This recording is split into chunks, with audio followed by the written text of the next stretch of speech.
The court, being duly advised, finds the defendant is in imminent danger of serious bodily injury or death.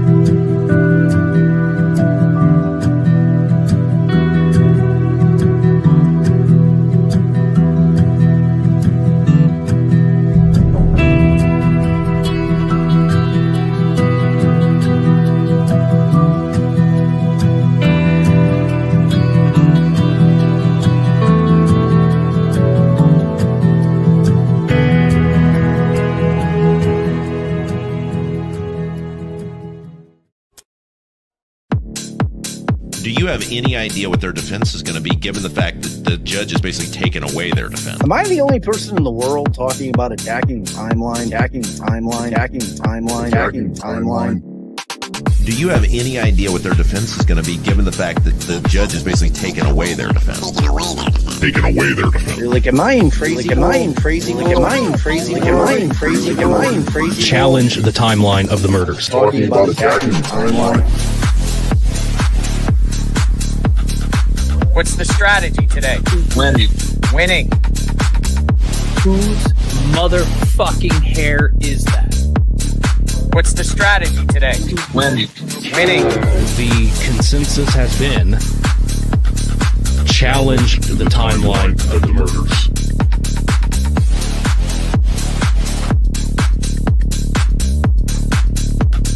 Challenge the timeline of the murders.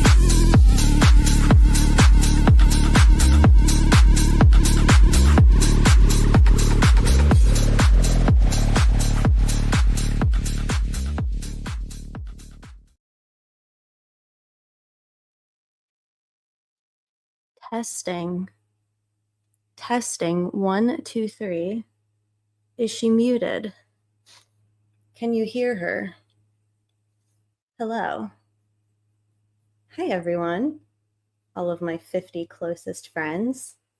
How's it going? Let's see who's here.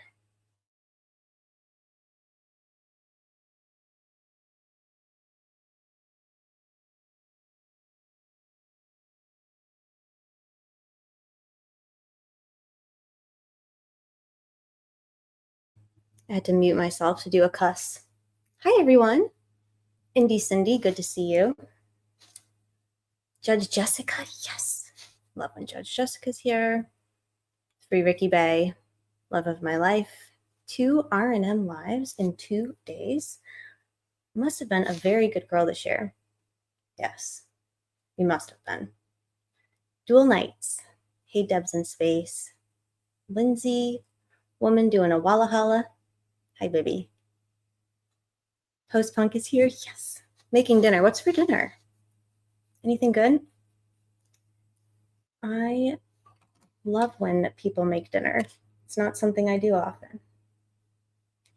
Linda K. Looking forward to this. Hi, Ange and all. Hi, Linda K. KO says, I only cook once a day, and I made cookies. So it looks like sandwiches for dinner. Sandwiches is cooking, Kate. I don't know what you're talking about. Hi, Jenny. Bruce Rivers on Michael H. and some diabetic for Thanksgiving. Bruce Rivers' son, Michael. Oh, that's sad.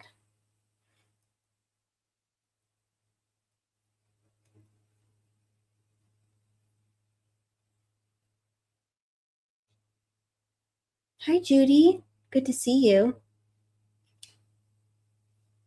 Jenny says, I don't have any social media. I'm technologically challenged. No, that's a good thing. Social media is stressful.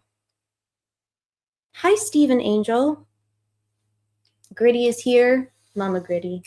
Hello, Mama. The Weird Cat is here. Have no fear. Hi, BGOG. I just got back from picking up 13 meds at the pharmacy and getting taquitos.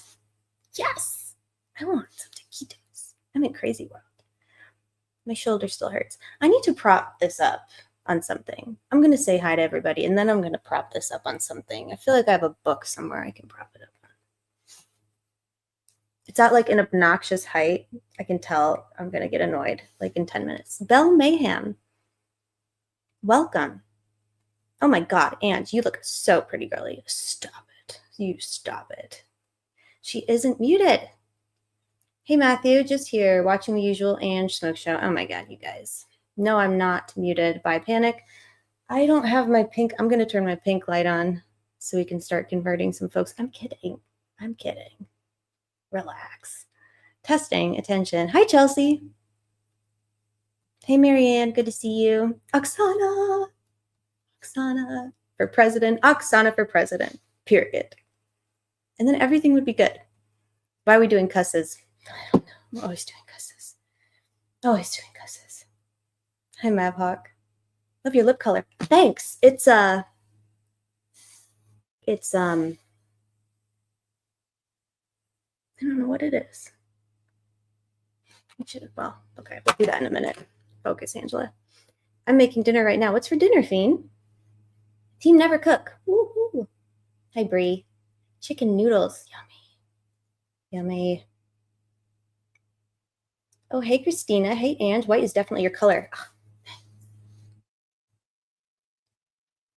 hey, Jen P. I'm doing a Midwestern hot dish. Adding chilies. What's a Midwestern hot dish? What is a hot dish? There's so many things that are hot. What's a hot dish? I need more information. Oh, we're Indian. Nice. Oh my God, Indian food is so freaking good. I ate 3 chicken nuggets my daughter left on her plate. Nice. The jalapeno and cream cheese taquitos at 7-Eleven are so good. Really? Oh, I didn't even think. Yeah, vegetarian taquitos. I guess taquitos are often filled with what? Chicken, beef, chorizo. Hey, Kokomo. Good to see you. Hi, Ange and chat. Wonderful people and our fab Ange. Thanks, Lily. So glad you're live. Keep me busy while cleaning. Me and Angel ate pasta. Nice. You don't know a hot dish? No, a starch, a protein, and a creamy, saucy, probably cheese. Nice.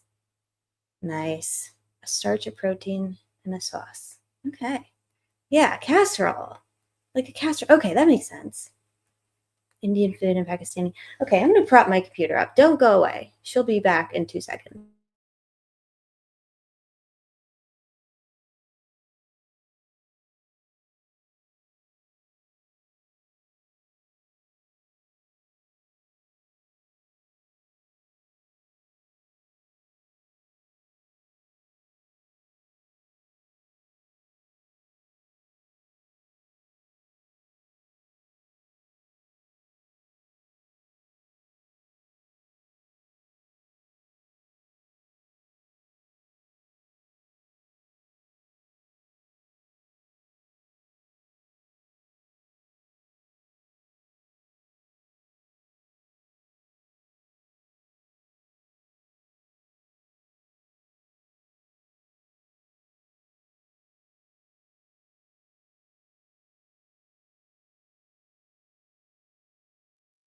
Okay. Crisis averted. Now I can see. So, tiny pop, tiny soda, mini pop. I don't know yet. Wait, I saw something about, hey, corner piece. Corner piece. You want a corner piece in me? Vegan jerk stew. Steve has a broken shoulder. What happened, Steve? Did Angel beat you up? Cats, man.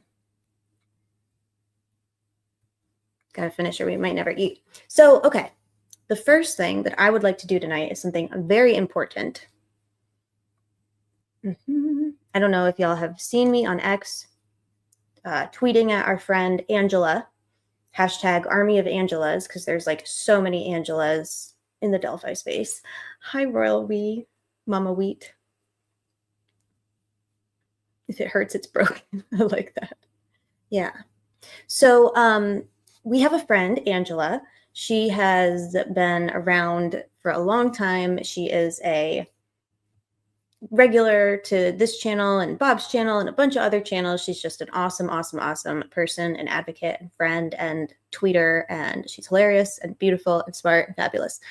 She had a horrible thing happen to her family. And I want to share a GoFundMe for Angela because she is the kind of person who probably wouldn't ask herself, even though, I mean, it's just, okay, so I'm going to read it. Joshua's fight for health and security. Can y'all see this? I'm going to link it in the chat. And even if you can't contribute, that's fine. You can contribute by sharing it far and wide.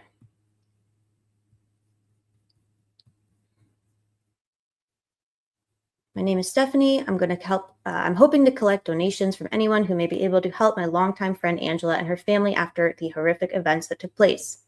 On November 30th, 18-year-old Joshua bravely tried to protect his mother's home during a robbery. In the process, he was shot 3 times, sustaining life-threatening injuries. Joshua lost a kidney, he suffered lacerations to his liver, and he endured spinal damage that's left him uncertain if he will walk again.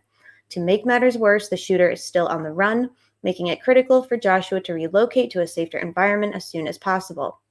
Joshua is a resilient and courageous young man who has always put others first. Prior to this devastating event, he was in excellent health, excelling as a talented athlete and preparing to enlist in the U.S. Army after graduating high school. Tragically, those dreams were derailed when an intruder broke into his mom's home on November 30th. His mother, a single income provider, now faces unimaginable challenges as she supports Joshua's recovery and works to relocate her family to safety. In a heroic attempt to protect his family and belongings, Joshua was shot 3 times, leaving him with devastating injuries: the loss of a kidney, severe lacerations to his liver, spinal damage that threatens his ability to walk. Thanks to the quick actions of first responders and skilled medical teams, Joshua survived. The shooter remains at large, and Josh's recovery is overshadowed by the urgent need for safety and stability. His injuries require extensive medical care and rehab, while his family faces the pressing challenge of relocating. Anyone who knows Joshua knows he will fight hard to recover. His determination and courage inspire everyone around him, but he and his mother cannot face this journey alone. All funds raised will be used to help Joshua and his family with medical expenses, including surgery, spinal rehabilitation, and physical therapy, relocating to a safer home where Joshua and his mother can recover without fear, accessible equipment to support his mobility during recovery, replacing stolen items, and covering immediate living expenses. Joshua's bravery and determination are unwavering, but he needs your help to heal, feel secure, and start rebuilding his life. We're asking for your help to support Joshua during this incredibly challenging time. Every donation, no matter how small, will bring closer to recovery and safety. If you can't donate, sharing the campaign will help us reach others who can make a difference. For sure, please share it. Thank you for showing Joshua and his family they're not alone in this fight. Your generosity and kindness will help them heal, relocate, and work toward reclaiming their dreams. Together, we can help Joshua find hope and a fresh start. I just cannot imagine. Look at, there's Mama.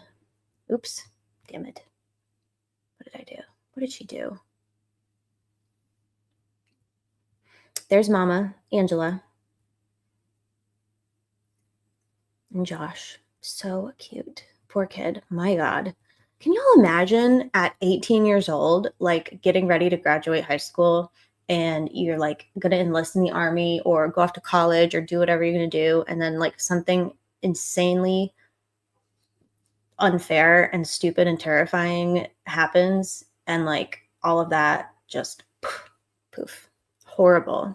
I cannot imagine. So here is the GoFundMe again.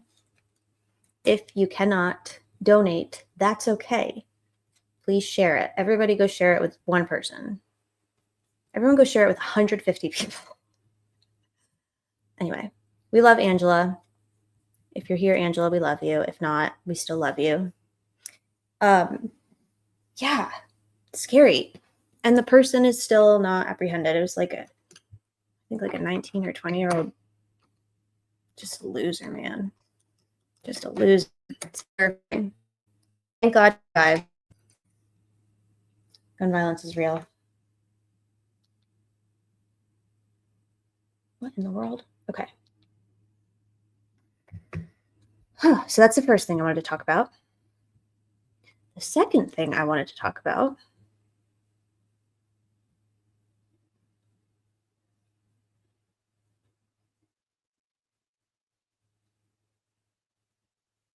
here's a question. Do y'all get notifications when I go live or I post something on YouTube, because I don't, like on my other account, and have it turned on. So I don't know what I'm doing wrong, but I haven't been getting them lately. So insane, so scary. Poor kid. This is super sad. It really is. Who dis? This is our friend Angela. She is a friend of the channel. I think she mods for Bob, or maybe not, or I don't know. But she's a friend of Bob's and ours, and supporter of all of the good causes that we believe in. And she's been just a good friend to all. And she had a horrible thing happen to her family right after Thanksgiving. No notification. Weird. I don't know why. I bet Jerome has me Jerome has me shadow banned.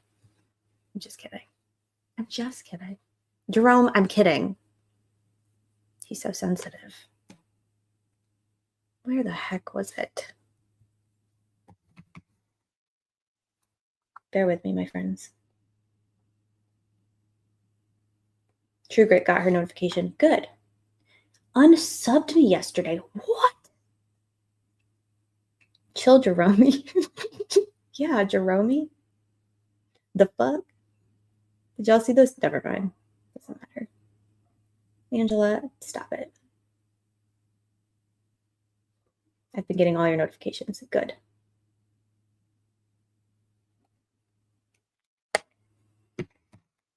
Next thing we're gonna do.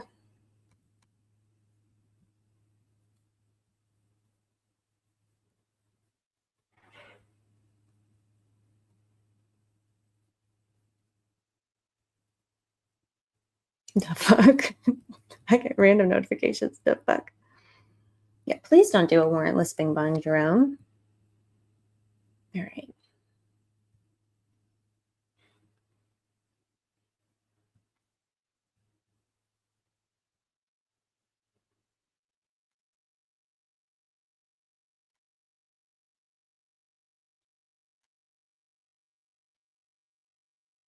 He was found guilty of murdering 4 people, including his brother, in 1999.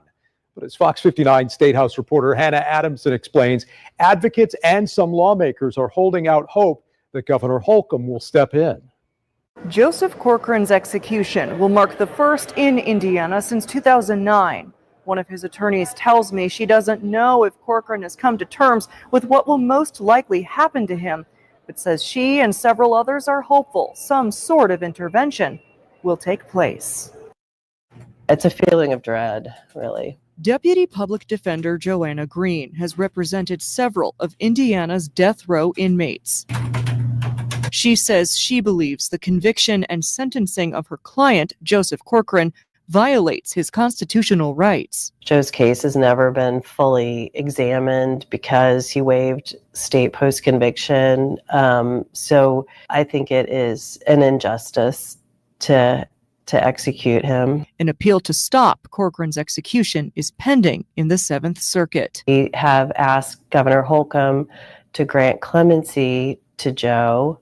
His sisters, who are victims in this case, neither one want Joe to be executed. Last week, a coalition of dozens of faith leaders across the state delivered a letter to the governor's office calling on him to halt the resumption of executions. 1 week before we welcome the light of the Prince of Peace into the world, the state, in secret, under cover of darkness, plans to take the life of Mr. Corcoran.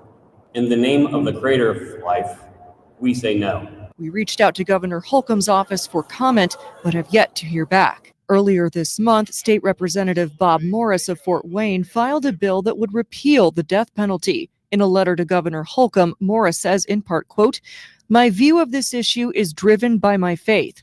I believe only one position honors our Lord and Savior, our Creator, to protect all human life." Lieutenant Governor-elect Micah Beckwith says he doesn't anticipate the death penalty being repealed anytime soon, adding it should be used only in the most extreme cases. It needs to be done with the utmost reverence and respect, because if it's not, then it gets abused and people are unjustly then put to death, and we don't ever want that to happen. And so this one case shouldn't be the the crux to throw the whole death penalty out of the system. Corcoran is scheduled to be executed early Wednesday morning. Reporting from the State House, I'm Hannah Adamson. Hannah, thank you. Let's turn to our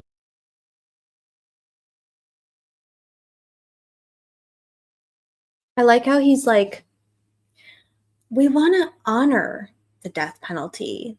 We only want to use it in instances where it's appropriate. We want to honor it. And we don't want this case that is about to be the worst, most insane violation of human rights, disability rights, the Constitution, the fucking international law, to execute a very, very mentally ill, schizophrenic man. We don't execute severely mentally ill people in the United States except in Indiana. Hi, Michael. The order from the Indiana Supreme Court says at an hour before dawn. Why are they like this, Michael? Do you know why Indiana is so fascist? Or maybe that's the wrong word. Why is Indiana so obsessed with secrecy? Why? Indiana doesn't have like a long-standing history of like citizen rebellion, right? Like, what are they so afraid of? Hoosiers are pretty chill, more or less. Why are we afraid to tell the public anything? Why are we executing a schizophrenic man who's too ill to understand that he's about to be executed for murder? He doesn't really care or know why he's about to be executed. He's just, oh, please execute me so that the Indiana Department of Corrections stops torturing me with electrodes in my brain. He's very, very sick, and he shouldn't be executed. It's sad. It's very sad. Anyway, that guy's like, we don't want the death penalty to be used in a case like this. You know, we don't want to throw the whole death penalty out the window with one crooked case. Sir, with all due respect, do y'all really feel like you're in the position to be making decisions about life or death? Y'all just convicted of I can't even. So anyway, we are gearing up for quite a week. So on the 18th, with all disrespect, on the 18th of this week, so Wednesday, as Michael said, and an hour before dawn, okay, they will be executing Mr. Corcoran, and nobody will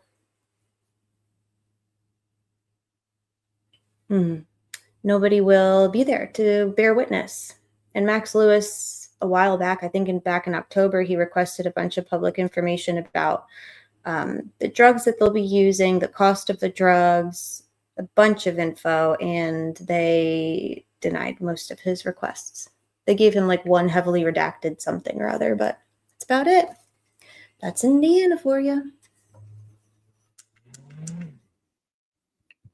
With that hair, he shouldn't be making any decisions. Judy, I'm with you. This is a horrible week for justice in Indiana, yes. So on Wednesday morning at an hour before dawn, a man that Judge Francis Gull sentenced to death twice. The case was remanded back to the trial court one time for resentencing, and wouldn't you know it, Franny sentenced him again to death. So he will be executed Wednesday morning, and then 2 days later, she will sentence an innocent man to 130 years in prison. This is a really good week to be Fran Gull. And then she'll go home and she'll eat peas and stew and celebrate the birth of Christ with her family.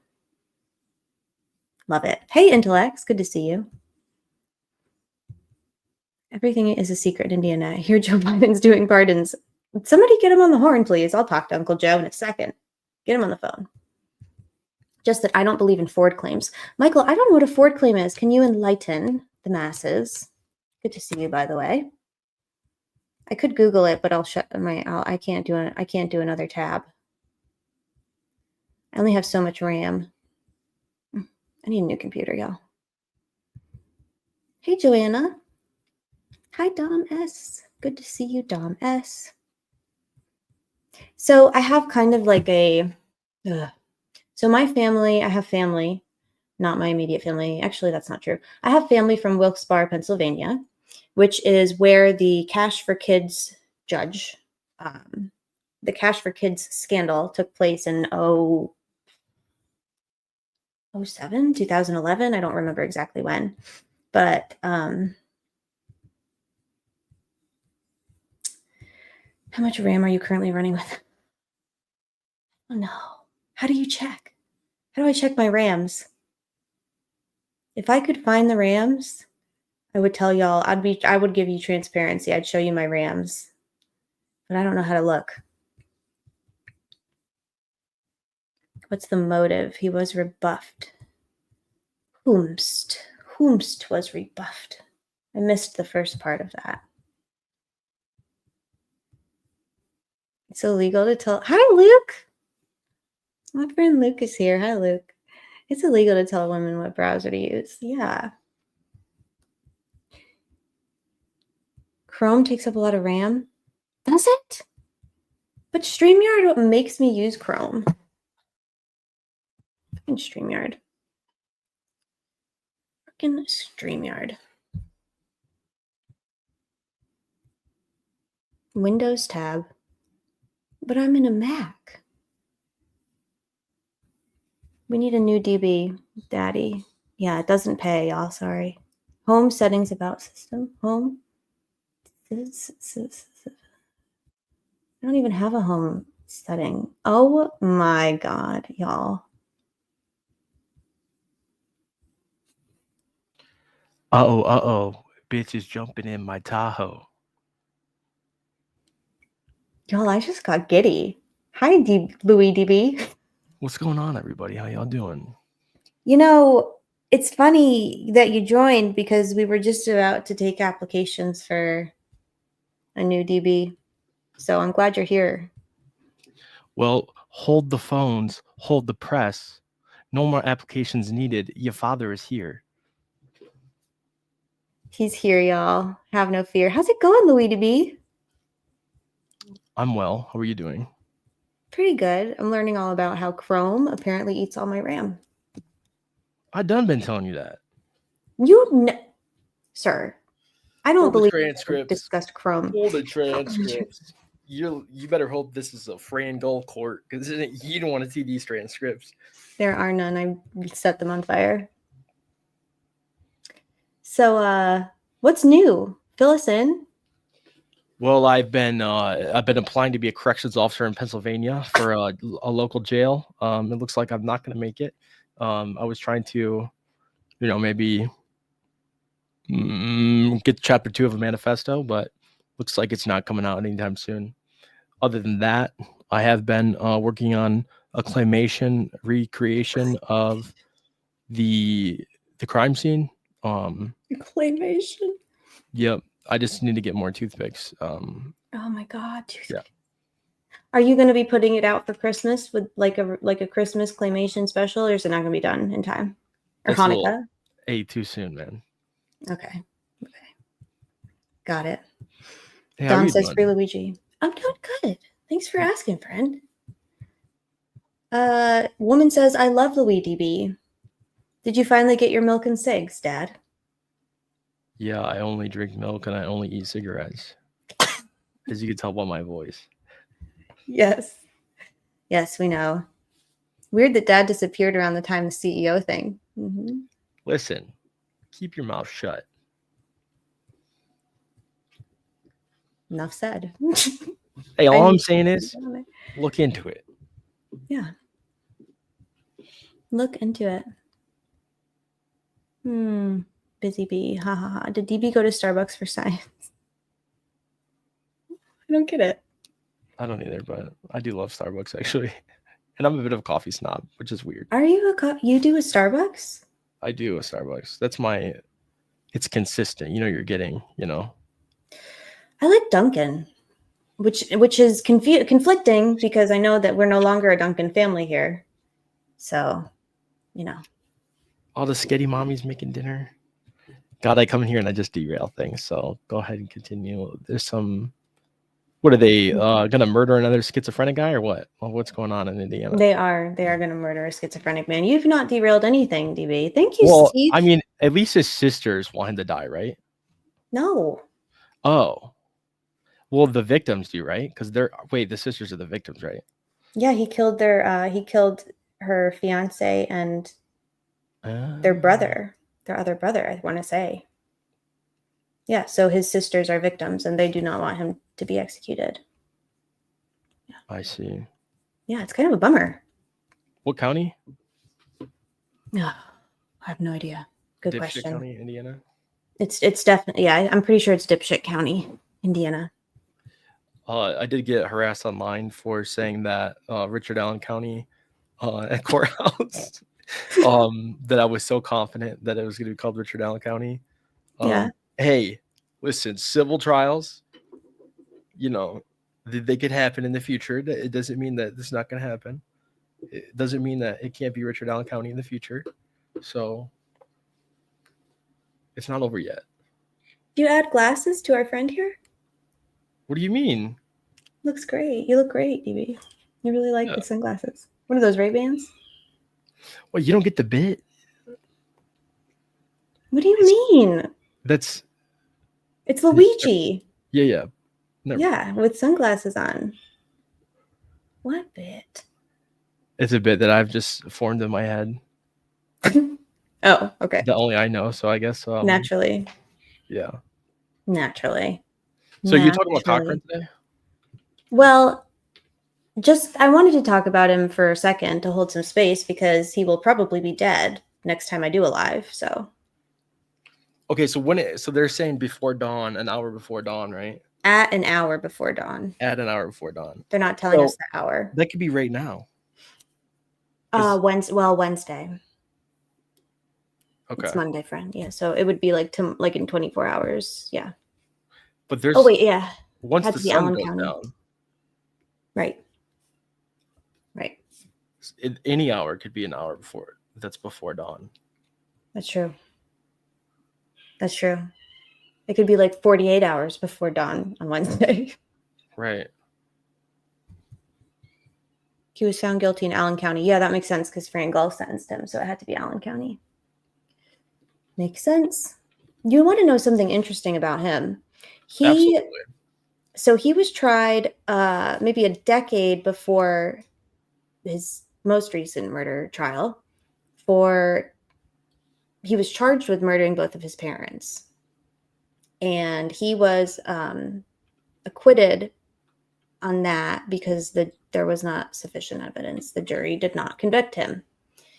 And then he was tried again for the quadruple homicide. And I think he was sentenced to 99. So I think that maybe there's a little confusion when people are against the death penalty. I'm not saying that he's not guilty of murder. I just think that we don't need to be killing people who are schizophrenic.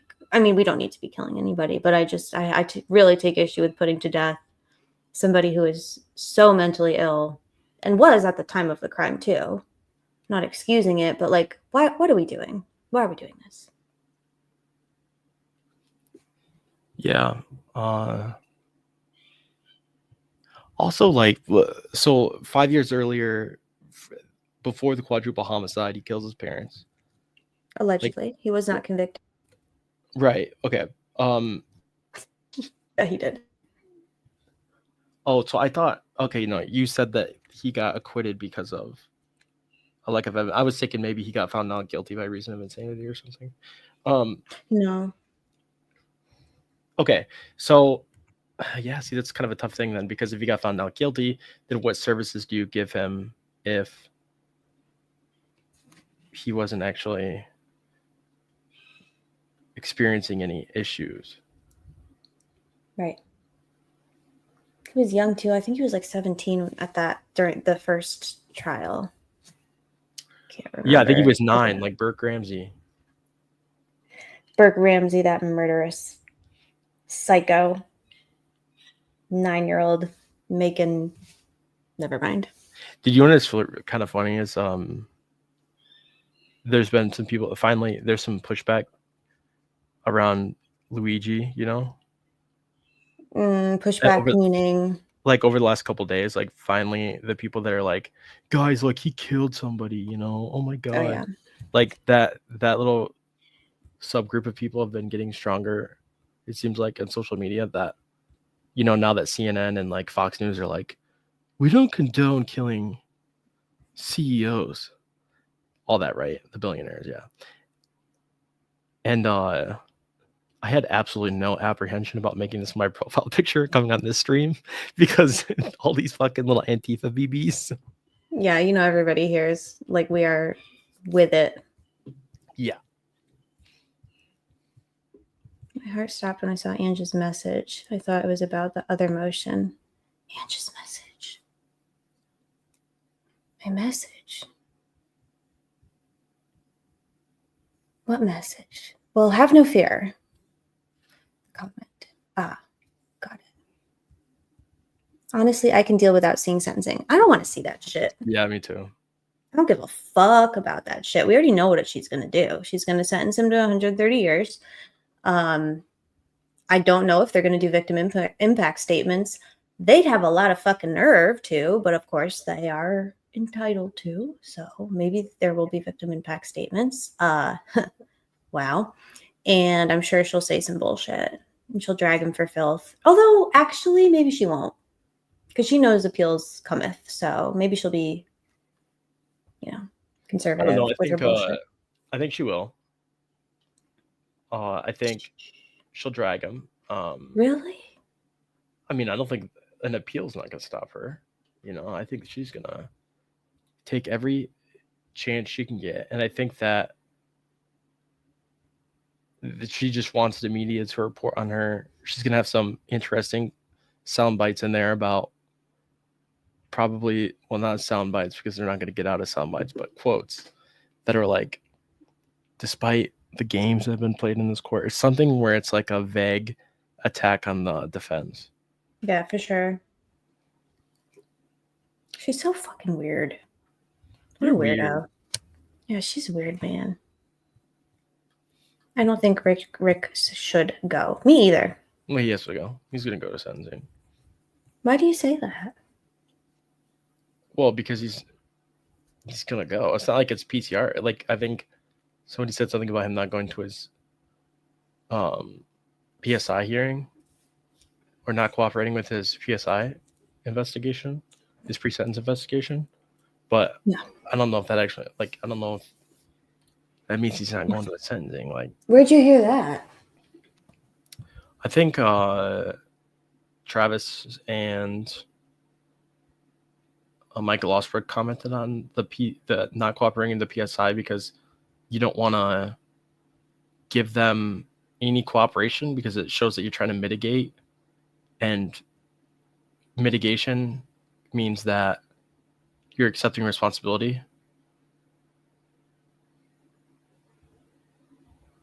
I hadn't heard that. I mean, fuck that shit. Don't accept shit, in my opinion. Why would you cooperate? Well, because they're going to give you a harsher sentence. So, like, in this circumstance, it doesn't really matter. But, like, in a circumstance where, you were trying to get, like, you got found guilty of 5 charges, you want them ran concurrently and not consecutively, like, you're not liking your chances at an appeal. The way you would cooperate is basically just, like, giving them some type of mitigating circumstances or something where sucks. Yeah, like Hello Kitty said, cooperation of information during the PSI can be used against you in an appeal. I mean, what would you even say? If your argument is you're innocent, I mean... Right. Yeah, I'm not... Why would you cooperate? Yeah, it doesn't make any sense. It's insane that he has to sit there and listen to, like, ugh. Rick is going to scream free Luigi. Oh, God. That would be the best thing to ever happen to DB. What? If Rick screamed free Luigi. Yeah. Yeah. True. So I was thinking about the crime, this Luigi case, right? Yeah. Versus Delphi. And there's not a lot of similarities, right? But the way I look at it is through a media lens, and like thinking about the most the person you could defend the most, like even if you knew they were guilty, right? Mm-hmm. So it would be probably pretty hard to defend if you knew somebody was guilty of doing what Rick Allen is accused of, obviously, right? Obviously, we're defending him because we just don't think he did it. But in the Luigi case, it's like some people will defend him because what they think he did was wrong, but like in a certain way, being a martyr, right? Kind of like making him a martyr against the system or whatever. Right. It's like, dude, I wonder if we could think of what, I don't even know where I'm going with this, dude. It's been a while since I've been on here, you know, and I've been kind of nervous talking and everything. You're doing great. But no, I'm just like thinking about how different the media apparatus as a whole has talked about Luigi versus Rick Allen. Like, there's been a lot of you know, people trying to figure out stuff about them, which happens every time a high profile case has a suspect. But it is interesting. You have somebody like Luigi who seems to be relatively squeaky clean background, given he was 26 and had a privileged life. So he's had a pretty good opportunity to stay squeaky clean and like make a pretty good showing of himself, right? Now you have somebody like Brian Kohlberger, who's 30 and has been a relatively law-abiding citizen and has been like a normal person, it seems, until he's been suspected of this crime. And think about all the different ways people have like leveraged past information that's public about him against him. And you think about Rick Allen, this dude is 50 and nobody's saying shit about him. Like, even a relatively simple man in his 30s that doesn't seem to have a career of crime has had his like social media torn apart. And then you have like Luigi, who's they're like, well, he was the valedictorian. Well, yeah, because he's a psychopath. Right. And this is exactly what psychopaths do. They decide to become the valedictorian and get a master's in, you know, a master's in science and software engineering, just so they can, you know, kill us. Control people. Yeah. Mind control. Like a criminologist. Exactly. A Yeah. mind-controlling criminologist. Right. Like you. Yeah. Like me. We haven't been able to talk about Luigi because you've been doing a life, and we have so many questions about you've been doing a life, and don't let it happen again. Chelsea would like to know if Luigi actually 3D printed his weapon. Yeah, I don't know. It didn't look 3D printed to me, just in the picture. I've been known to 3D print myself quite a bit. So I can usually spot 3D printed stuff. It didn't appear to be 3D printed, but it wasn't that high quality of picture. They say it's 3D printed. Sure. Like, that's, I wonder if they just maybe don't realize that sometimes Glock stocks are made, or Glock mainframes are made out of plastic. I would imagine that they know that, but even if it was 3D printed, I mean, what is the purpose of sharing that information? To make him sound like a criminal mastermind who Only the lower half of the gun was 3D printed. Yeah. I mean, you can 3D print some parts of the slide, certain types of mechanisms, but the lower is really not as structural as the slide, and obviously the chamber. Like, what if like, and people talk about ghost guns. It's like, guys, they just said it matched. They'll just say it matches. It's just there's no such thing as a ghost gun. When cops will just be like, yeah, this mark over here looks like this mark. They didn't even fucking have to say that sometimes. According to Mo Soberg, she just says, I just think it matches. Yeah, it's a ghost gun, except they have it and they did ballistics on it apparently or whatever, and now they're saying it matches. So it's literally not a ghost gun. It's just a gun without a serial number. That's it. It's a gun. Right, exactly. It's not. I think so. The way that they use ghost gun, the media right now is just referring to that. It doesn't have a serial number on it. Yeah. Stupid. There's a whole thing on this. Yeah, there's some things on it for sure. I'm late, but I'm here. Hi, Velociraptor RN. Good to see you. To make him look like a diabolical evil planner. Cody Brown. Who's Cody Brown?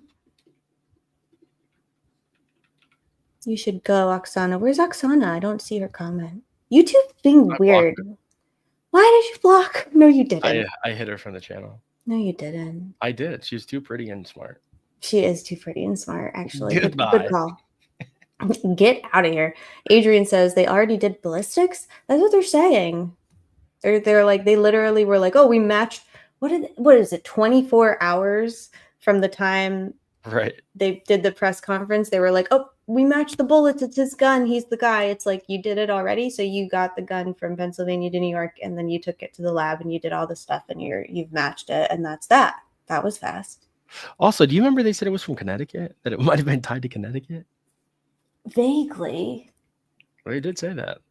I wonder if there was a ghost gun factory in Connecticut that they knew about. Ghost gun factory. It's so stupid.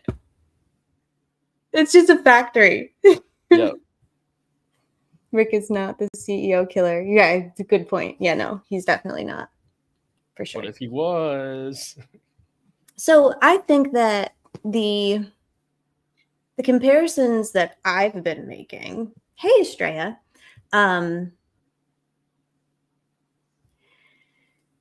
I'm trying to catch up. The comparisons I've been making have more to do with the insanely prejudicial treatment that this defendant suspect has been given thus far in the media. But the police are like, they're literally fighting for their life with the media. They're leaking everything they can. They're literally, it's like the second they can say something, they go straight to the media and they're like, put it out there quick. It's ridiculous. It's pathetic. Oh yeah, it's crazy. I mean, just some of the stuff. Like they had the body cam. Well, they had pictures of dude eating hash brown. Mm-hmm. Yeah. And like, dude, I've been that guy. I've been a despondent in the back of a McDonald's at like, 10:30 a.m. eating a hashy brown. I've stolen some Wi-Fi I've done a tap on my laptop in a McDonald's. Been there, done that. But how the fuck did you get that body cam so fast? Oh, did you just export it and fucking give it to the media? Because you stupid fucks couldn't do that shit. Like, where's the Brian Covert or search warrant body cam? Oh, wait. It's like when this shit works, it works for them. Mm-hmm. Yeah. It's like the goose and the gander and the saying about how like they're just going to do the thing when it benefits them. And when it doesn't benefit them, they're like, oh, we don't have body cam footage. I don't believe you. Crazy. Yeah, they have ShotSpotter. They hate us loving killers looking to boot media. Who hasn't been despondent in a McDonald's? It's a universal experience. Absolutely. And they're like, the fucking rookie cop, they just let him go up there and talk on the. There's like, is that guy here? Fucking come up here and say something, dude. You know, the rookie cop that found him or whatever. Did you see that press conference? Officer French Fry. Yeah, Officer Fry. They're like, get up here, boy. And he goes up there. He's like, yeah, I seen him and killer off the streets. Huh? He was like, sorry, go ahead. I interrupted you. Well, I was gonna say what I was gonna say. Well, say it. Okay. So he was like, yeah, I walked up to him and my partner and I we're talking to him, and I just asked him to pull his mask down really quick, and then right there, then and there, I knew immediately he was the killer from New York City. So I asked him, have you been to New York City lately? And I kept asking questions. Hey sir, if you thought he committed the murder, why didn't you fucking Mirandize him? What you see in his face, you idiot? And he's on TV like, yeah, I knew it was him, and I didn't stop questioning him. What an idiot. Yeah. God, Well, they're and then the stupid. people that just like let him walk up there and do it. Like the police chief was like, "So, Fry over here, come over here." Come on up here. Well, they also lied. They lied. They did a lie. They said we had never heard his name before until the arrest. Okay. Well, we know that's not true. Maybe you never heard his name before, but didn't they say that his mother was interviewed the night before he was arrested? So they did an IGG, basically. Yeah. And they got him that way. Oh, for sure. So I think so. I think they did an IGG and then did a ping pong on his phone. They definitely ping-ponged his phone. They ping-ponged his phone. They IGG'd his penis. His penis. They IGG'd his penis. They did an IGG of his peen. It's crazy. Okay. I want to share something really quick. Pull it up. I'm about to pull it up. I'm also going to share it in the chat so that y'all have it.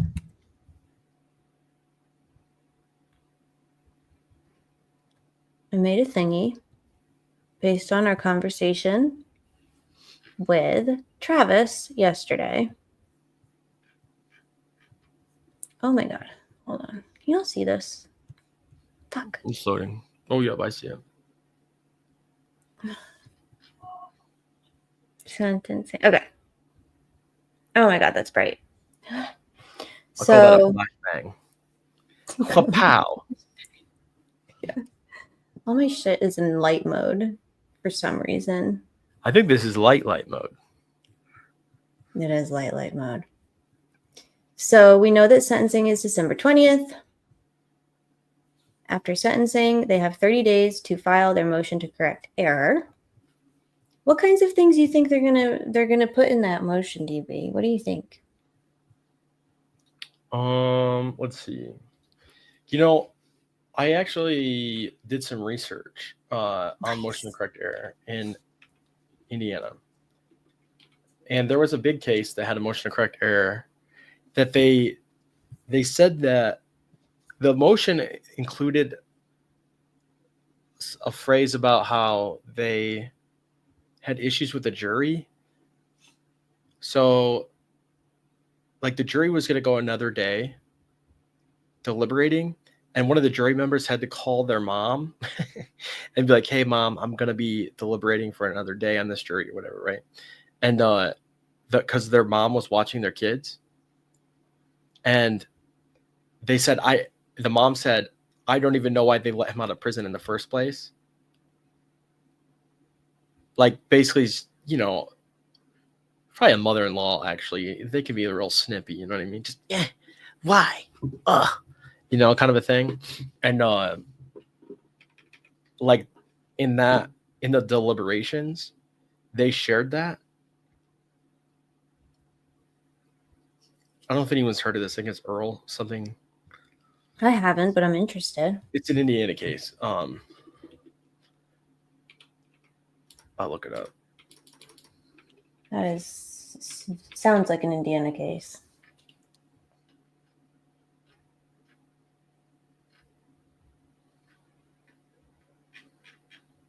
So he called his mom or his mother-in-law, and she made a prejudicial comment.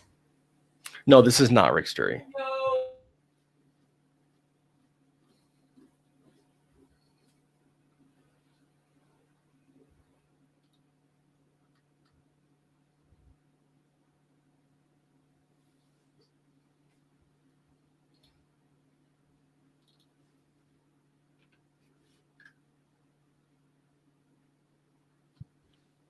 Was this recent, says Adrian?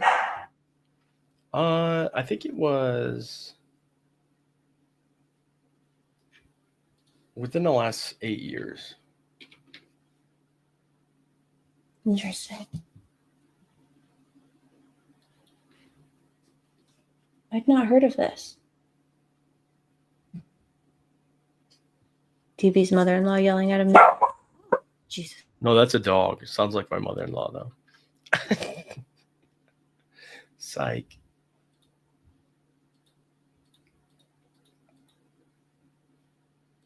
Earl Taylor. Earl Taylor.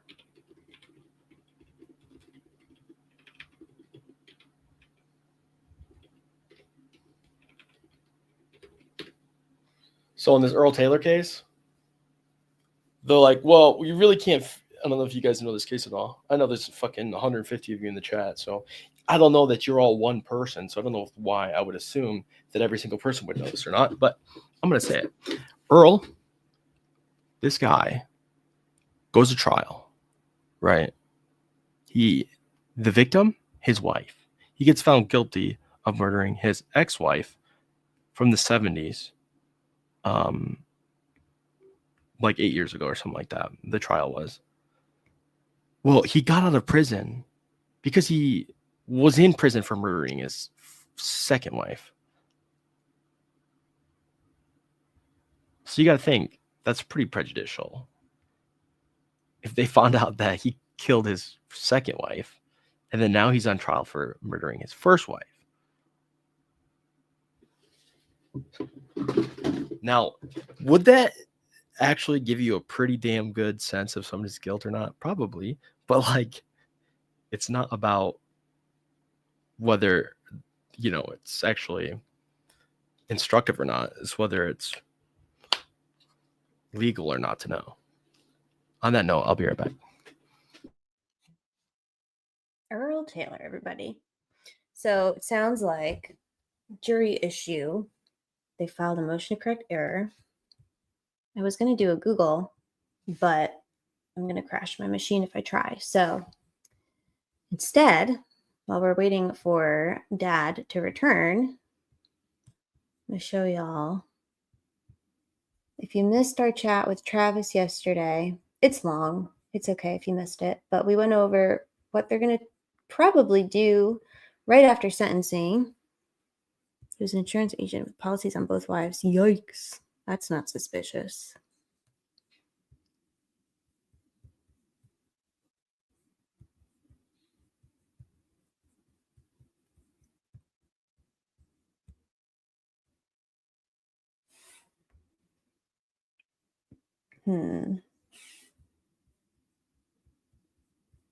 Alleged jury misconduct. Capable of production, so it has to have come to light within 30 days. Hi, Precocent.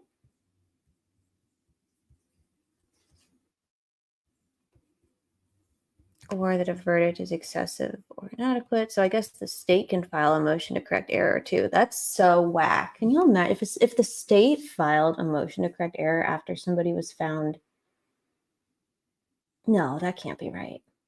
Can they? I would call that the actually motion. Actually motion. I agree. When we're here with Ange, everything feels better somehow. Oh my gosh. We need a new dad anyway. DB always bills when it gets good. Oh man. DB, you got a lot of people in here upset. They were having some abandonment. It's literally just women. I don't know. I've heard there's been a couple people. Michigan.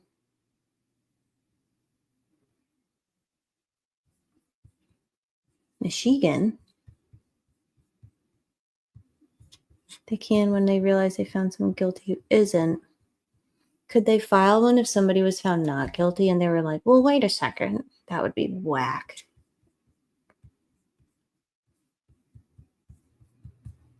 All other issues, grounds for appeal.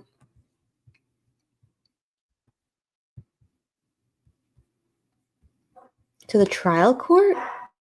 Can file one too?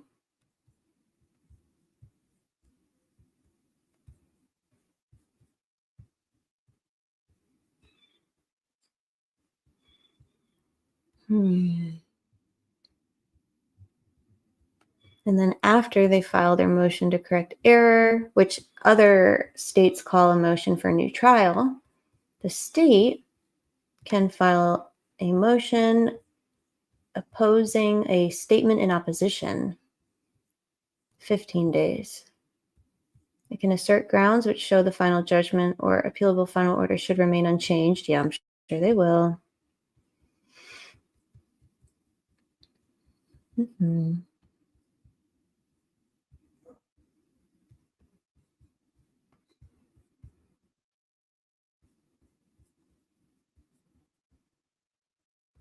Okay, so it's possible to file a motion to correct error based on evidence outside the record.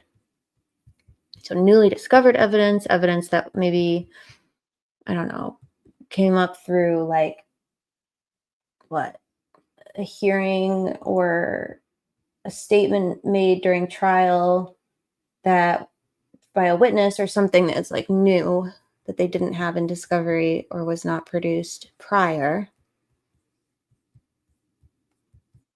In which case you have to support it with affidavits.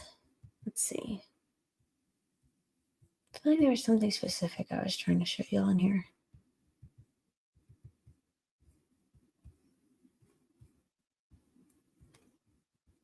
So, unfortunately, the motion to correct error does go to Judge Gull, so obviously she will deny it. Doesn't mean that it's not important. So, relief granted. If the court determines that prejudicial or harmful error has been committed, it shall take such action to cure the error, including granting a new trial, entering a final judgment, altering, amending, or modifying or correcting the judgment, amending or correcting the findings or judgment as provided in Rule 52B.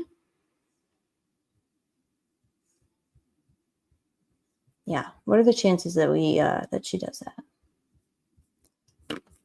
Slim to none. However, once that is denied outright or ignored, which would be deemed denied after 30 days, they can file their notice of appeal. In which case, this is really long and boring, but it's important. The links are all there. Y'all can read it yourself. Oops, what did I do? McClellan asked for Dr. Warren's transcript. He asked for... Did he ask for Dr. Warren's transcript? Yeah, he did, which is weird. Hi, Cleveland. Makes a motherfucker line through his teeth. Yeah.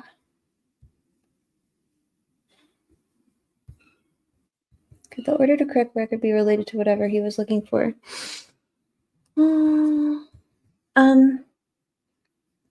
Maybe. I think there's a bunch of issues that they could raise. I have a feeling they're going to talk a lot about DOC, safekeeping. That's my suspicion.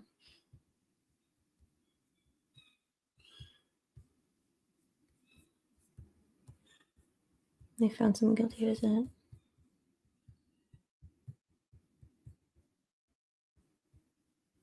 They have transcripts already. Probably not, Adrian. I imagine, I think once the transcripts are like produced, something gets filed in the court record, like on the CCS, I'm pretty sure. Jody is not that. She's not. She takes her sweet time.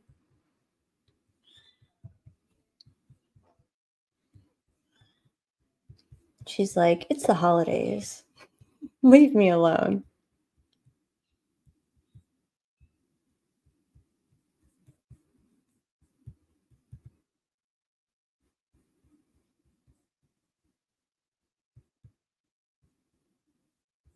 Did y'all realize? I didn't know this. So we have the transcripts from that November 2022 hearing, the very first one. I forgot that they requested those like within the last year or so. That's not relevant to anything. I just remembered it though. I don't know why I was thinking that we had never seen those. My comments are not showing up again. I see you, Steve. YouTube's been really stupid lately.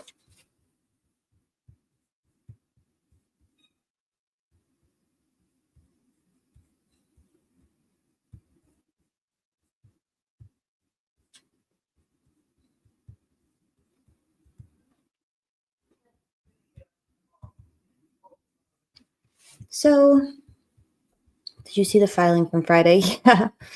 So those attorneys that were scolded on Friday by Gull for inadvertently being sent the investigation report or whatever, those are all media attorneys. And actually, Courtney realized this earlier. She searched their names in the Google Drive, and they were part of the media coalition that has filed a couple motions and briefs in Rick's case before. So I suspect what happened was they made a request to the clerk or the circuit court, and that request was fulfilled before the probation department filed their motion to seal that document or whatever they filed.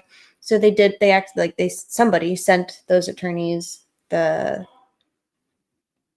whatever document that was filed, and Gull flipped her fucking lid.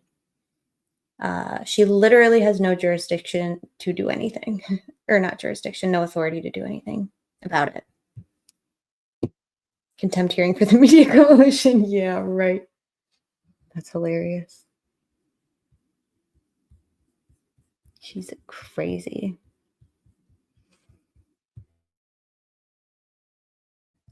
So, in line with the title of this live, so I don't do a clickbait, what was the state's biggest mistake in their case against Richard Allen? What? A safekeeping. Are you saying that because you know that's what I want to hear, or do you believe that? Well, Yeah, I guess I yeah. would say that I guess it would depend on whether you think it's a mistake or not from their perspective, because really, if they didn't do that, then I don't know if they'd have much of a case. They wouldn't. They would have no case. Zero case. Zero case without safekeeping. So a mistake, let's see. I would argue, if I were the state, I would be like, this was the best decision we ever made.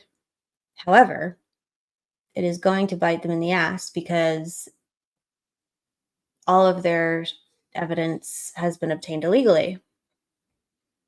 And safekeeping and then denial of third parties. Yeah. Right. Bringing the case against Allen is the biggest mistake. Good point. I think you're right. The reason it's the biggest mistake in their case against Rick Allen is because I just don't see any way that this doesn't come back to bite them on appeal in a multitude of ways. Because, for starters, okay, I'm going to just go through this.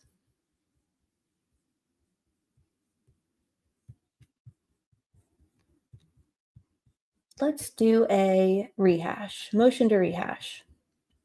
First thing that happened was we had this court order sealing court records pending public hearing. This is the day Rick is arrested officially, allegedly, or no, this is the day he's charged, I guess. McClellan filed his motion to seal probably before he filed it. Actually, I think he did file it before he filed the PCA.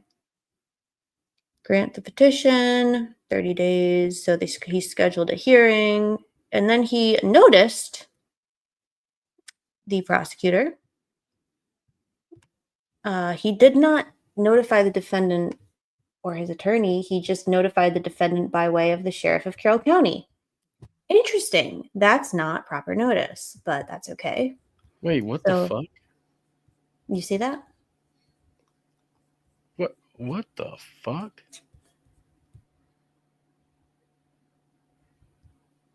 Does that mean corrections officer sheriff of Carroll County?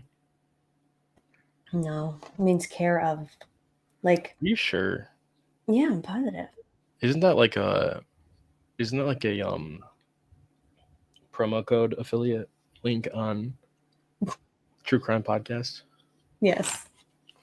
Yep. 100%. What does PC mean? I don't know.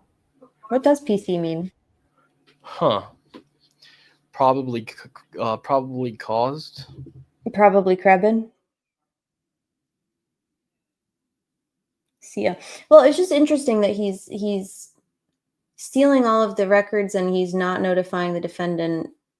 He's notifying the defendant by way of the sheriff of Carroll County, which is the entity that arrested him. That's not proper notice. That's not notice. He's not notifying the defendant. That's a problem.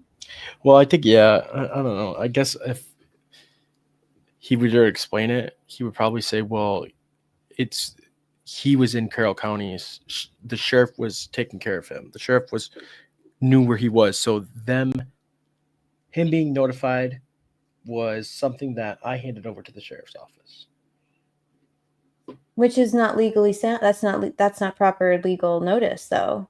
Noticed by, I mean, you can, what are you going to, anyway, that's just weird. Well, he doesn't have defense attorneys. Does he? Well, Nick didn't think so. Doesn't look like he does here, right? It doesn't seem like he has attorneys yet, which is interesting. So then... That is interesting. It's interesting, right? Yeah. And then Diener files an order acknowledging public hearing on the 2nd of November, which is weird because he already scheduled it in that October 28th, whatever the fuck. So he probably did this to get the media off his back, I guess. A public hearing will be conducted on the November 22nd at 9 a.m. Parties or members of the public can testify, submit briefs. A decision to seal all or part of a public record must be based on findings of fact and conclusions of law. Okay. Sealed records shall be unsealed at the earliest possible time after the circumstances necessitating the sealing no longer exist. Again, PC, state, defendant. So now it's November 2nd. Here's the problem with this. Rick is not at the Carroll County Sheriff's Department on November 2nd. Why is he notifying the Carroll County Sheriff on November 2nd of this public hearing? That is not proper notice. Rick is in White County on November 2nd. He's not under the care of... Yeah, he's still the inmate of that county, though. But so, right. But so if what you said earlier about like, well, he's there, so he, but like, you see what I'm saying? Like that's... No, I get it. I agree. Yeah. It's very But odd. that was probably their explanation. I don't think it's good enough, but right. It's weird. So then Sheriff Tobe dates this November 2nd, 2022. It's not served upon anybody, though. He didn't properly serve it. How did he just file this directly with the court? Doesn't make any sense. He should have served it on the court properly, but he didn't. So there was no service. Filed November 3rd.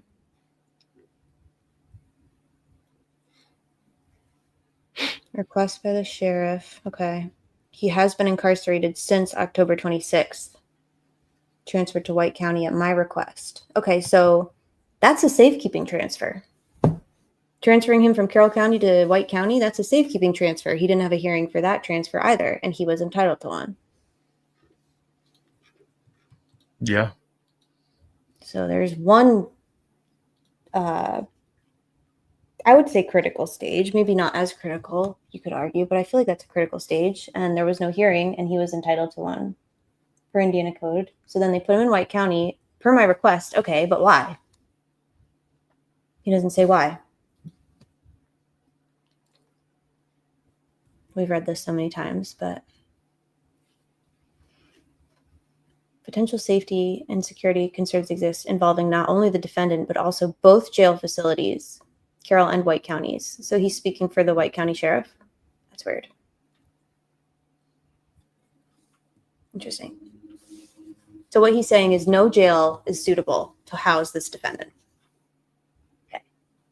Got it. Okay, Tobe. I request the court to order direct the transfer to the custody of DOC. They've agreed to accept custody of them. Right, I bet they did. All right.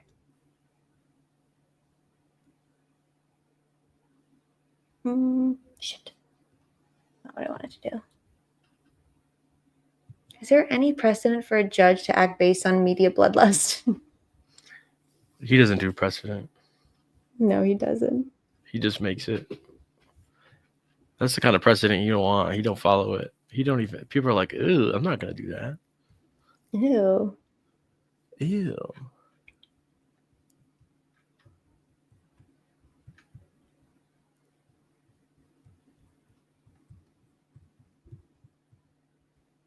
Filed a request on November 2nd. Okay, well, it was actually filed on the 3rd, but okay. A request to transfer inmate from Carroll County Jail to custody. He's not in the Carroll County Jail. I know that this probably sounds really nitpicky, but it's really, really not, because they're talking about how crucial and imperative it is that they make this transfer to DOC to protect his safety. They're not even properly notifying the court where he's at. Like, they're not doing any of this the right way. So transfer him from the Carroll County Jail to the custody of the Indiana Department of Corrections. So legally speaking, once they transfer Rick to the custody of White County, which they did, he's not, the sheriff of White County needs to make the safekeeping request, not Tobe. Tobe is the arresting, they're the arresting agency. They have jurisdiction over his arrest and his investigation and his case, but they don't have like physical custody of him. So technically the White County Sheriff should be making this argument, not Tobe. And he doesn't even mention that he's in White County in this order. It's not sloppy. It's bad. Yeah, I agree, Adrian. They're using loopholes of imprecise language to get away with bullshit.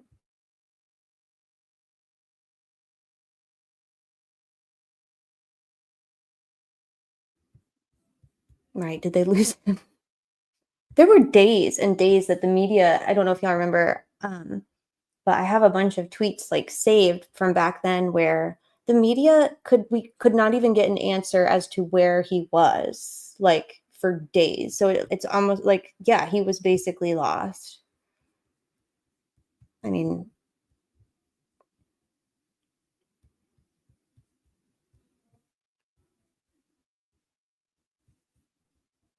his findings not predicated on anything.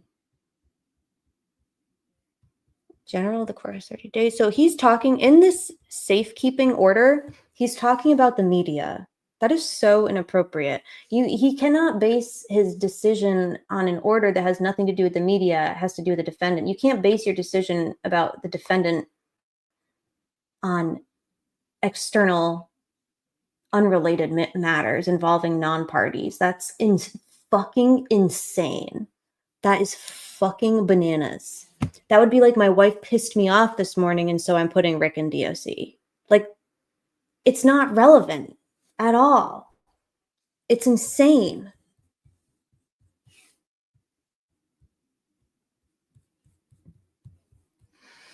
While this officer, see, he's talking about, okay, so he's talking about how public information, blah, blah, blah, the maelstrom. What's a maelstrom? Oh my God, this guy is so histrionic. QB.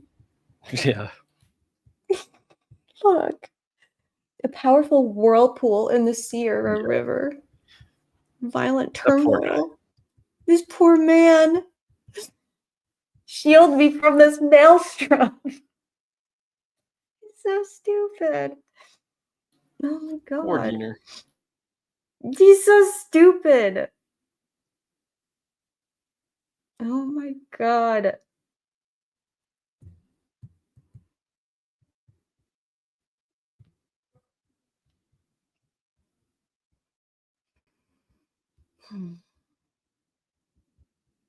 Okay, let's take a.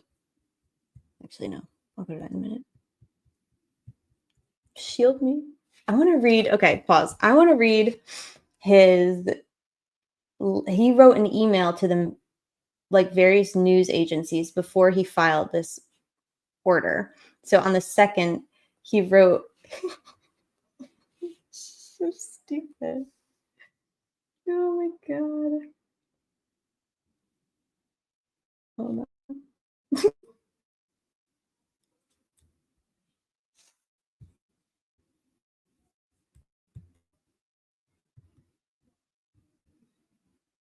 All right. Hi, allies.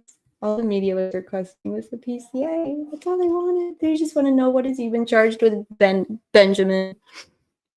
Please tell us.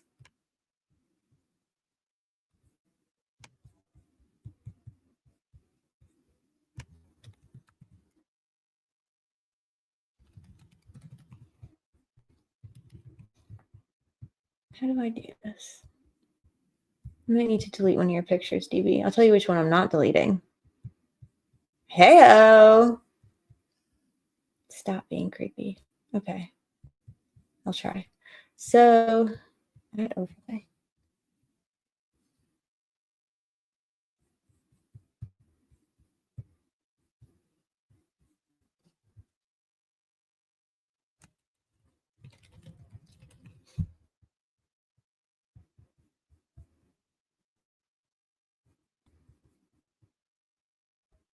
Oh.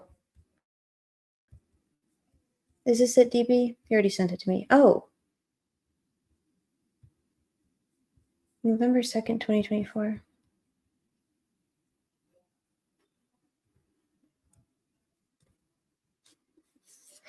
Yeah.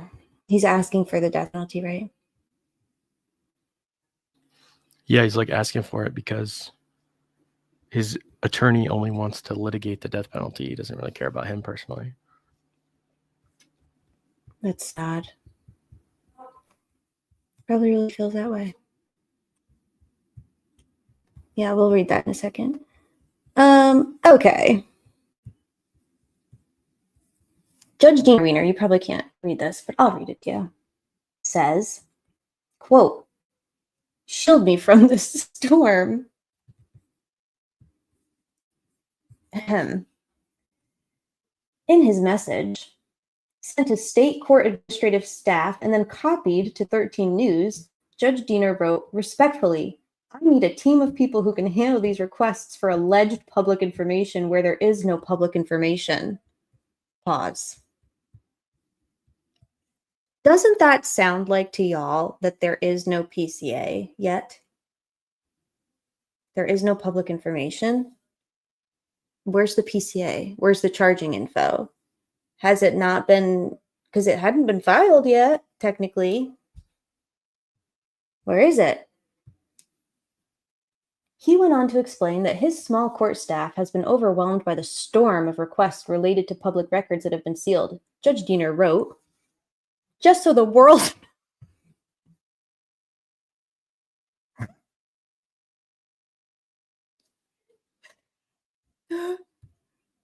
Oh, wrong one. Okay. "Just so the world knows, the Carroll Circuit Court consists of me, Benjamin A. Diener, the judge. My court reporter was hired Friday and began Monday. My bailiff answers the phone, has no experience and no knowledge about legal process." So rude. He's so fucking rude. Thankfully, there is a court administrator that has experience, but she has duties regarding Carroll Circuit and Carroll Superior Courts. That is it. So I am begging for some assistance to shield me, the court, from this storm so that I, the court, can keep running the court. Otherwise, I'll do what? Read to everyone Rules 6A of Indiana Rules of Court, rules on access to court records, and explain to everyone that the Supreme Court and statute allows for this precise relief. It is not the court who has a duty to notify the public. It is the prosecuting attorney's office as the requester. Is it honestly the judge's duty to reply to each non-party request for information and explain why, when a request is rendered confidential until a hearing, it is a logical impossibility to acknowledge the existence of the confidential information? Just sending this inquiry took 15 minutes of my time. Imagine actually responding to each of these requests. Please advise. This email provides rare insight into the impact that sealing records in a high-profile murder case has on a court staff in a small rural community. My bailiff answers the phone. He doesn't know shit about fuck. Oh my god. I'm dead.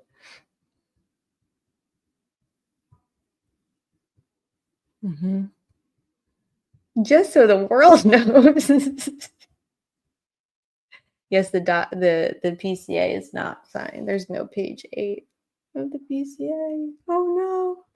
It's me, I'm the court. Judge Benjamin Diener. JBD. JBD. Oh dear. They're always bringing the world into it. Oh my gosh. Wait, that reminds me. I bet I don't have it. I wish I had this clip. I bet I don't. But I do have. But the dude has coke dealer hair. But the dude has coke dealer hair. But the dude has coke dealer hair. Coke dealer hair. Love that.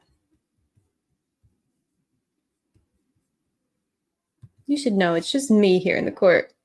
I am the court. An untreated mental illness. So that was on the 2nd of November.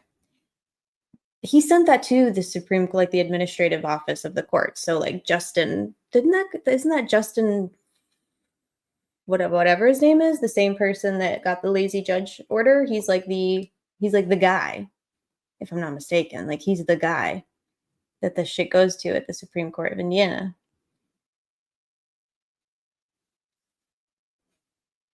And did you tell us the biggest mistake? I did. We're talking about it right now. The biggest mistake the state of Indiana made in their case against Rick Allen was the safekeeping order in the way that they handled it. Faulkner. Thank you. Justin Faulkner. Yes. Justin Dorkner. I'm looking for it. Mama Walla Holla. I'm looking for it. I know I have it somewhere. I thought it was up here already, but it's not. The planet? Is it the planet? Why are they bringing the planet into it? Oh, God, I need to find it. It's worth it. Let me work it.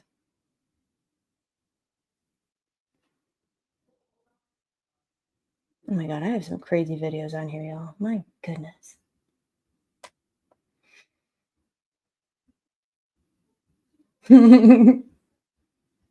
Shield me from this storm.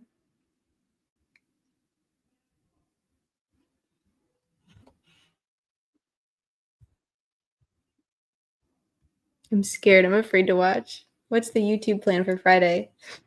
I don't know. What are we going to do? What should we do on Friday, y'all? I'll do anything y'all want to do. I'm taking requests.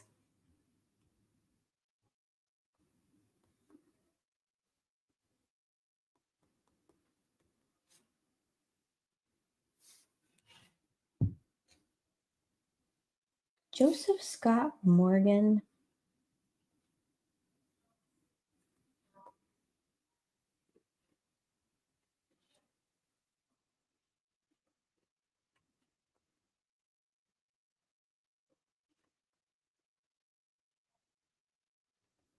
Okay, I'm going to look for 15 more seconds.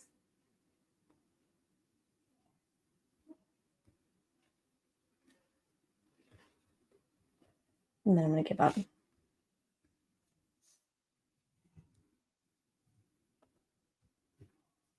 Give up, give up, give up.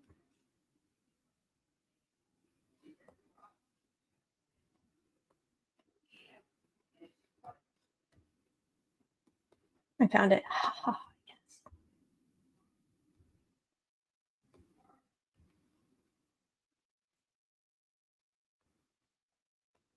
Thanks for being patient, y'all. I mean, what else did you do on 19?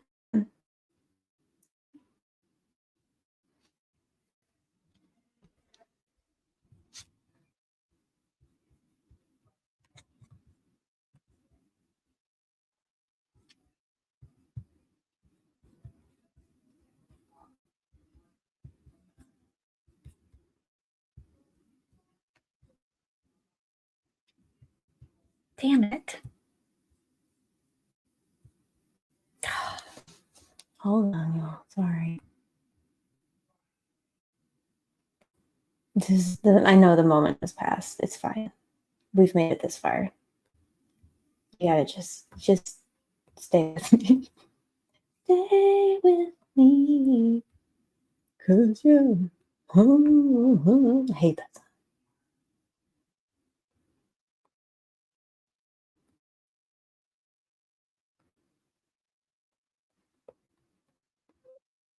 All right, we're in business.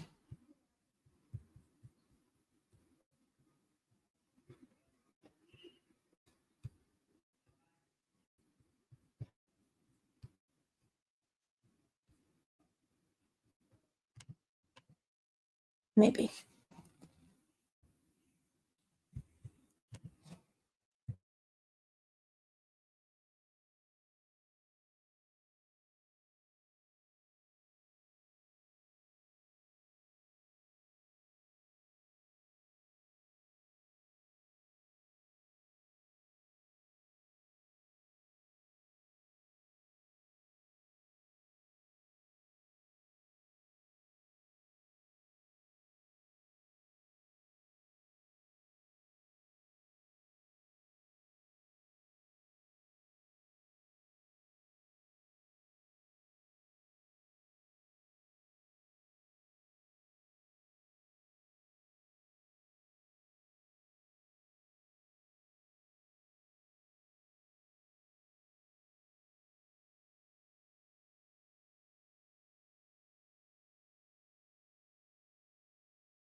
It's about Abby and Libby, their families, and this community, this nation, and even our planet.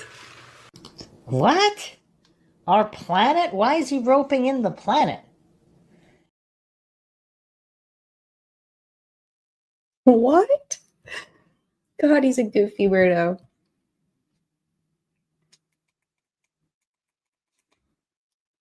Thanks, Deebs. You the best. Waiting for that clip was suspenseful, but not an overly long wait. It was an equal amount of suspense to wait ratio. Thank you. You're welcome.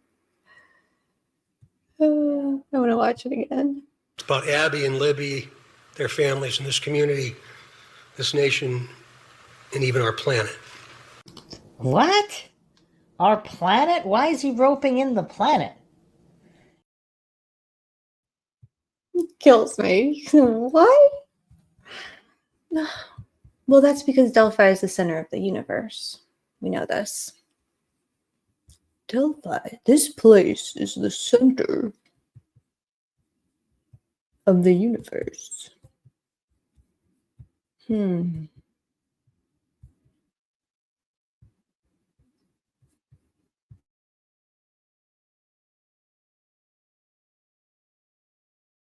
haven't done a merch in a minute.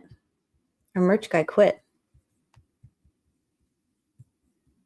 Ain't that some shit, y'all?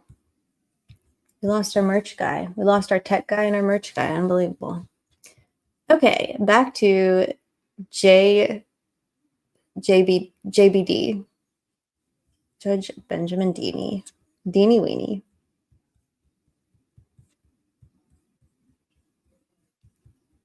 And his maelstrom. Yeah, maelstrom.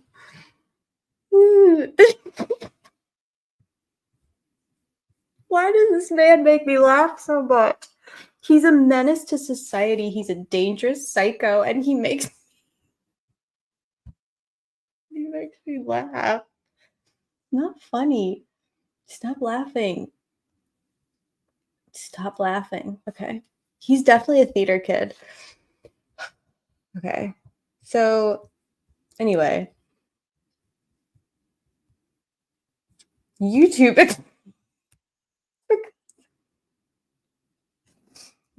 already hosts content regarding family members of this judicial officer. He's a judicial officer? I thought he was the court. He's all of the things. Where's Just James? Ron Logan once put together a 10,000 piece jigsaw puzzle Niagara Falls using only his... He sure did. Hey, Heavy Metal Rehab. Good to see you. Oh, God. The public's bloodlust for information before it exists is extremely dangerous. How? Extrapolate.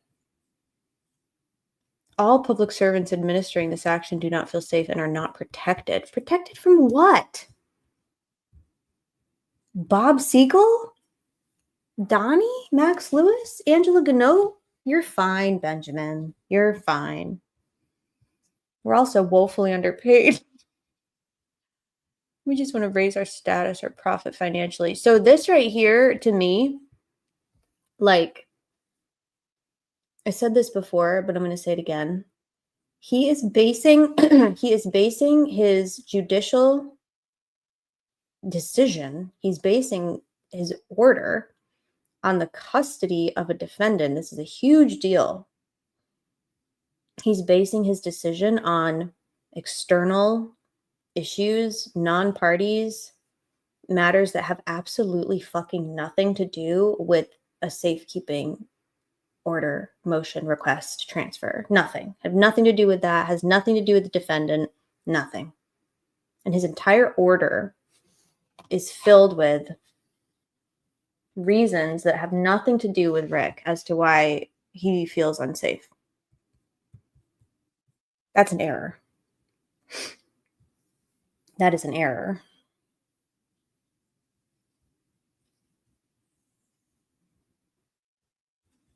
Defendant indicated at the initial hearing an intention to hire private counsel. When was his initial hearing? Well, I believe it was October 28th, right? Allegedly.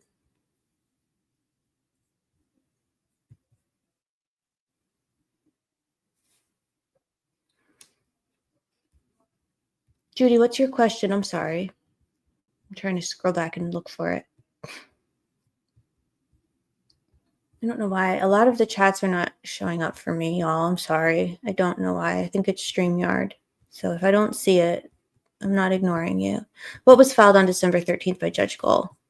December 13th. That was a order scolding the media who inadvertently received the pre-sentence probation report. It was inadvertently sent to them, a couple members of the, not the media, attorneys for the media. And so Judge Gohl issued an order and was like, you weren't supposed to get that. Don't share it. Or else I'm going to get you. It's just ridiculousness. Shouldn't Diener have provided temporary counsel to represent Rick until he found his own? Yes.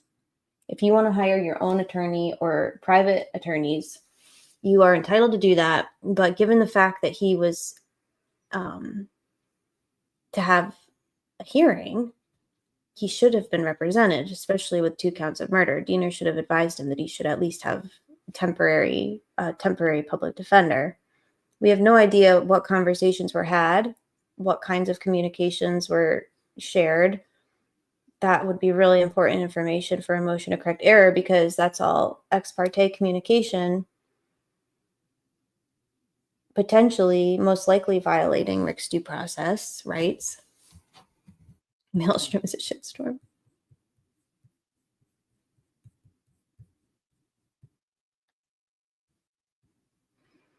Accordingly what? Diener, nothing that you said in this order has anything to do with safekeeping.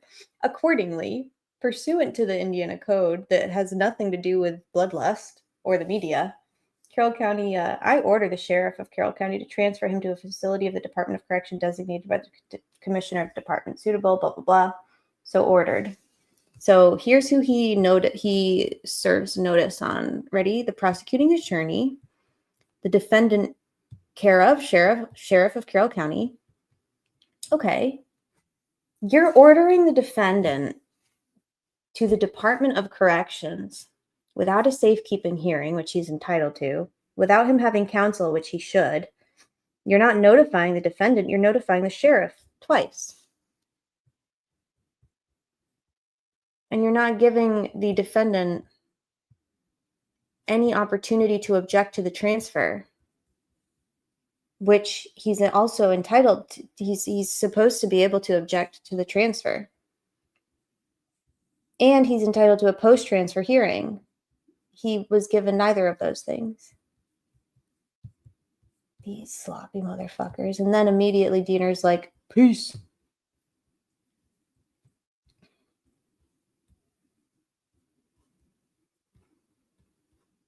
It's weird. It's weird that he immediately issues this and he's notifying. So this order of recusal was filed maybe 2 hours after he filed his safekeeping order. Notice though, he's no longer notifying the Carroll County Sheriff. So what, Rick is already at Westville? You're just notifying the defendant through the Department of Correction? That's certainly not proper notice. Hi, Michael. I'm glad you're here. That is certainly not proper notice. And I guarantee you Rick is not at the OC yet. And if he is, he shouldn't be, because that means that things did not happen in order. So you're recusing yourself, notifying the prosecutor, and notifying the defendant through the DOC, whoever DA Stevens at IDOC is. That's not the defendant, and it's sure as fuck not an attorney representing the defendant. Hello? Diener? What you doing, Diener? Benjamin? That's suspicious. At 5:30 p.m. on November 3rd, the clerk of the Indiana Supreme Court of Appeals and Trial Court says the Honorable Benny Dean, on his own motion, recuses himself. Fran Gull. That was quick. Man, they moved quick that day, didn't they?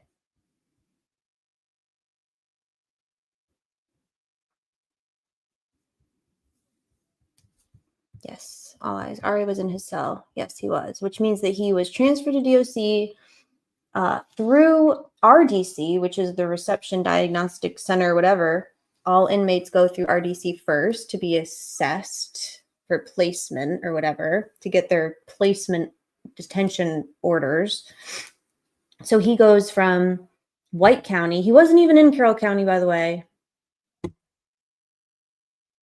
Yes, I did. Yeah, so the news reported that he was transferred to DOC immediately after being booked. Yeah, he said he requested it, right? I think I have that. Let's see. I think I have it like very accessible.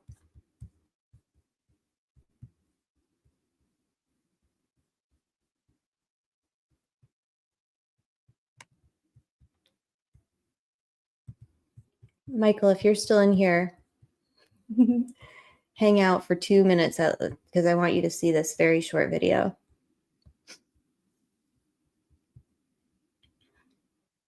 I've sent you this before, but I'm going to send it again. This is a really weird, sus article by Fox 59.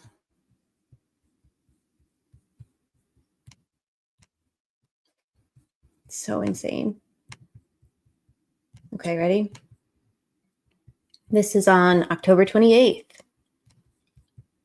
2022. And then they updated it on the 30th. And they said, oops, I'm frozen.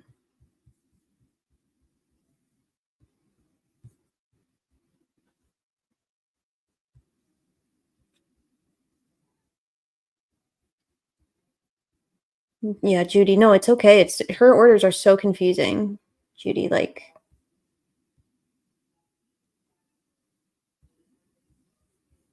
Yeah, you're right, Percosin. Okay, so he says,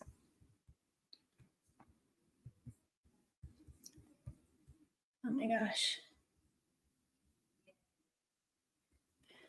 Police confirmed on Sunday that Richard Allen is not cooperating with their investigation into the murders after being taken into jail.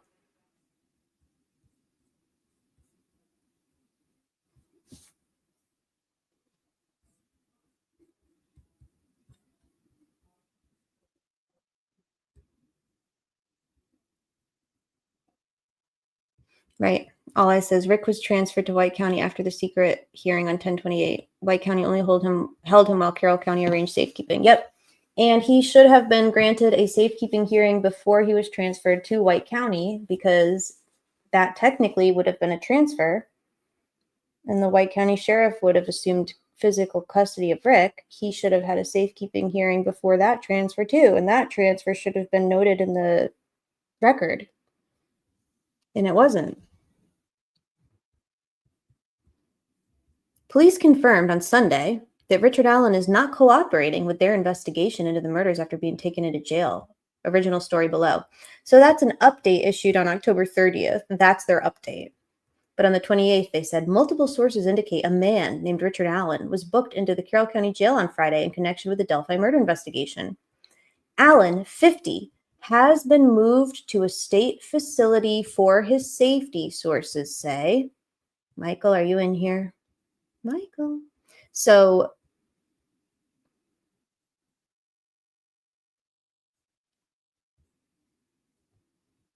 yeah. So they're reporting he's already been moved into safekeeping on the 28th, but he hadn't been. But this was already in the works. And already a done deal before the defendant was even probably in the White County. Like, he had just maybe gotten to White County. And they're like, oh, he's been moved to a state facility for his safety.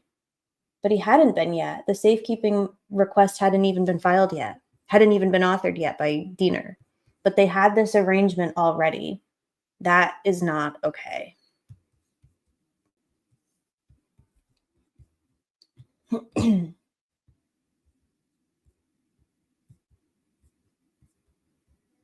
Where the heck is... I thought that there was something else about him, like requesting to move.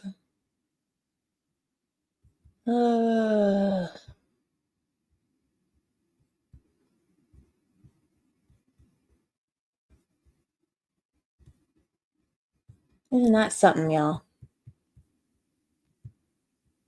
Arrest in the Delphi murder investigation. But police have yet to give a formal statement on the suspect. And Fox 59's Courtney Spinelli joining us now here with more on what we do know right now. Yeah, good evening. In a small community like here in Delphi, news travels fast, but even still today, many people tell us they were stunned by word of an arrest. But it also comes with many people who told us this brings with it a feeling of relief here in this community. The case against Richard Allen, who was arrested in connection to the Delphi murders, is sealed. No information about whether he has been charged or if an initial hearing has been set has been released. Multiple sources tell us after he was booked into the Carroll County Jail, he was immediately taken to a state correctional facility for safety reasons. It's now been 5.5 years since the bodies of Libby German and Abby Williams were found below the Monon High Bridge with no arrests being made. We just went by there to see the memorial. That's still a reminder of the deep pain this community has felt after all of this. Allen's neighbors told us they were shocked by his arrest and recalled seeing police activity, which we're told included digging up a fire pit out back of his home last week. I saw police cars going down there, a couple of police cars, and I never thought much of it. Now, Indiana State Police have scheduled a 10 a.m. briefing on Monday, expected to update the media and the public with more information related to this arrest. It is important to note that that will be 72 hours after this arrest, which is the limit on how long the state of Indiana can hold a defendant before releasing more information on their whereabouts and any potential charges. And one more thing we do want to know is that while he has been arrested in connection to the Delphi murders, we have not been told by law enforcement what his alleged role was in all of it. Of course, working to dig into that tonight and in the days to come. Reporting in Delphi, Courtney Spinelli, Fox 59 News. Interesting.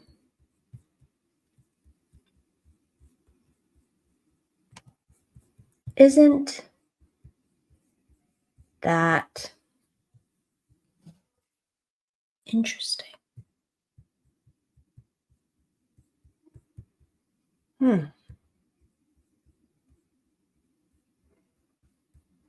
Don't love that.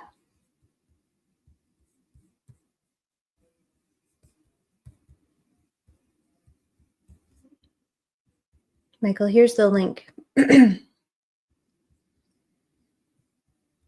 Hey, Delphi, there are murderers running around your town. Keep looking over your shoulder. There sure are.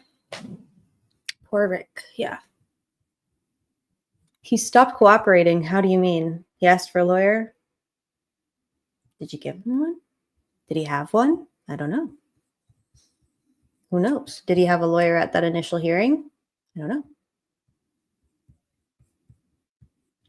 Did he have a lawyer at the safekeeping hearing? There was none.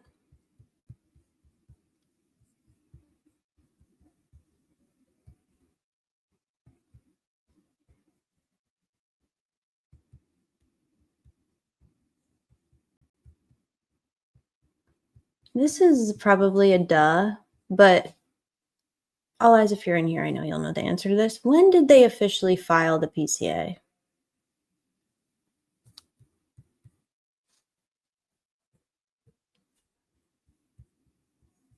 I think about his family a lot. His conviction has truly bothered me. Me too. You're in the right place, Heavy Metal. We're all bothered. Everybody in here is bothered AF, so you're in the right place. They filed the PCA on the 27th. Okay. Interesting.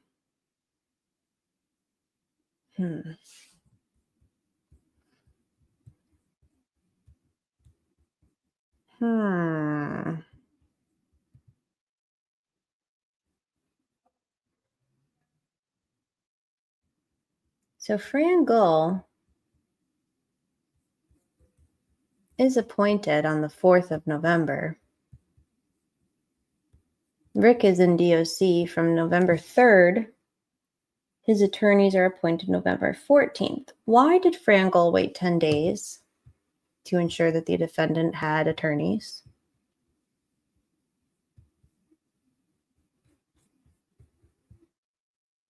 Why?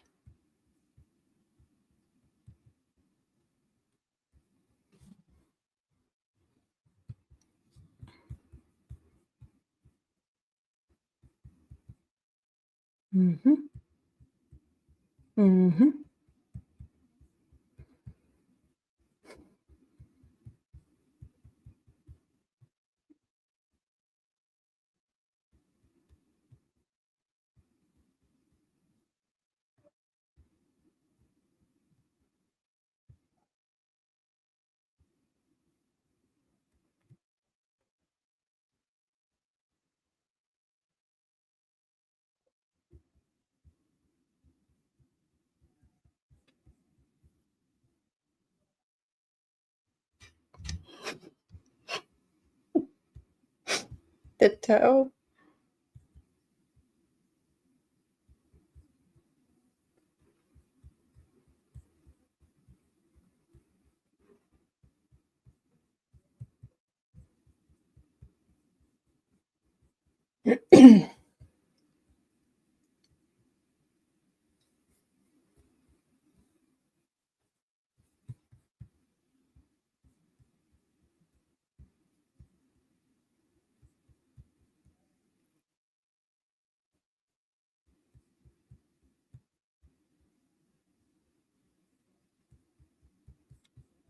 Let's look at this again.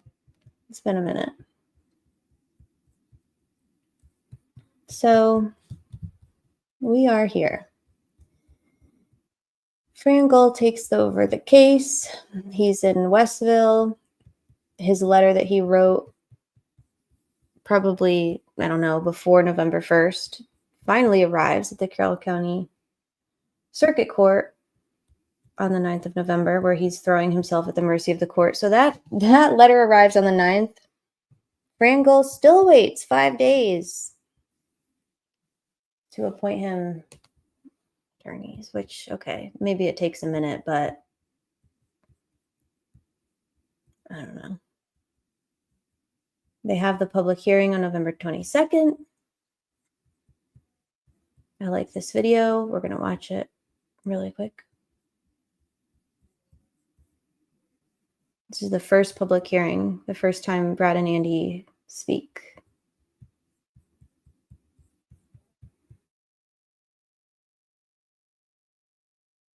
How's your client doing through all of this? It's tough. It's tough for him. I mean, we just spent 20, 30 minutes with Rick, and he misses his wife. He misses human connection with people. It's been difficult for him. We do not want to go awry of the judge here. But thank you for asking. Rick is doing not terrifically, but he's staying mentally tough right now. I mean, we just spent.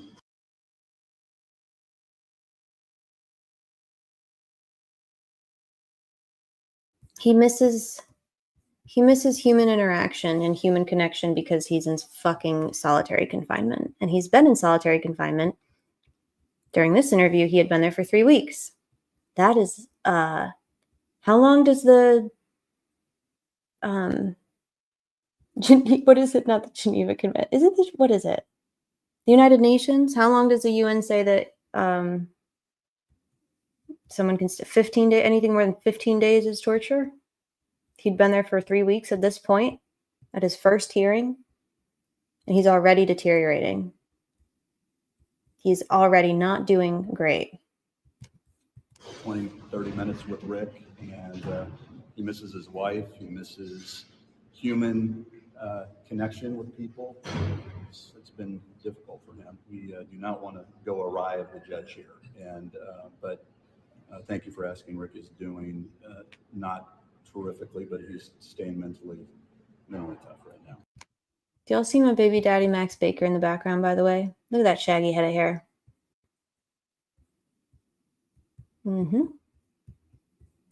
I like it. Okay.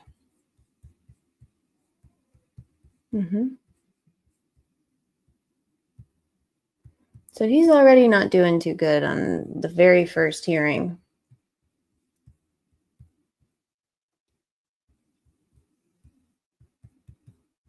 Oh my gosh, when you know it, December 11th, Sergeant Randy Jones is assigned to Westville Correctional Unit B pod.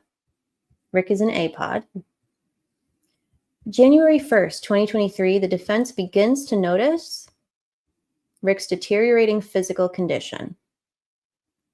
They have begun to notice his deteriorating physical condition as of January 1st, 2023. And he had already told Dr. Walla he was worried about his suicide companions.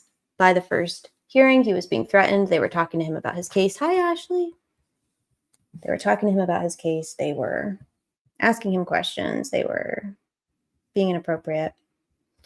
By February 1st, the defense had worked to secure a bed for Rick at the Cass County Jail. Both the Cass County Sheriff and Prosecutor McClellan were in agreement with the move. Me too, Judge Jessica.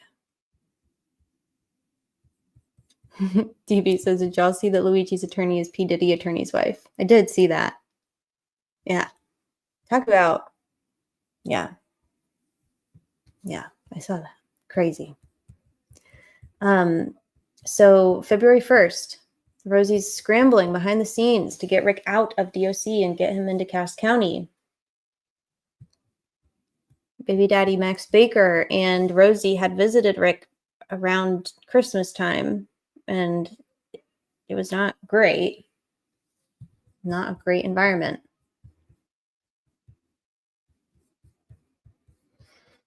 February 8th, a week after Carroll County has a meeting, the council has a meeting with the prosecutor, and he's very distressed. He's treading water. He's drowning. He's working with a skeleton crew, and he has work that is very, very, very time sensitive related to the case. He requests additional money for more staff and higher pay. The discovery deadline agreed upon by the defense and the state is approaching on February 10th.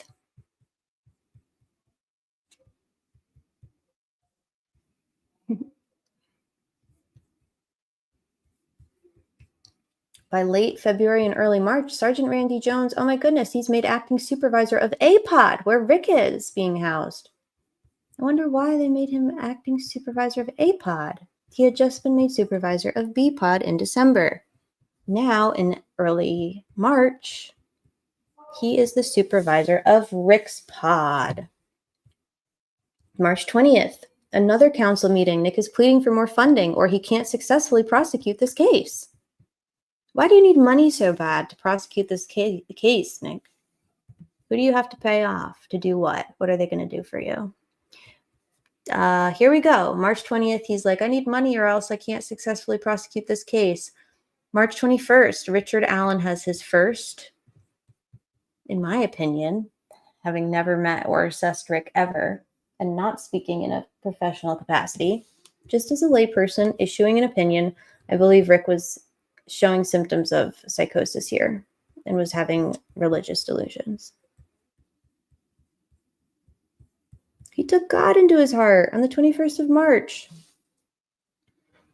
That's interesting because shortly before March 24th, the defense was notified that the Carroll County Sheriff has declined their request to move Rick out of DOC and into Cass County Jail, despite no objection from the Cass County Sheriff or the prosecutor. So the prosecutor at this point is still a big old dummy, and he's totally unaware of what's going on, in my opinion. I don't think he was privy to a lot of this. He had not gotten the Odin, the click letter yet. That came to him in May. He had not learned about probably a lot of the exculpatory stuff. He should have known about it, but maybe he didn't know about it. I'm going to give him the benefit of the doubt for a second. I think they kept the prosecutor in the dark for a lot of this. It's like, oh, yeah, sure, you can move him, go ahead. Because at some point, the prosecutor changes his mind.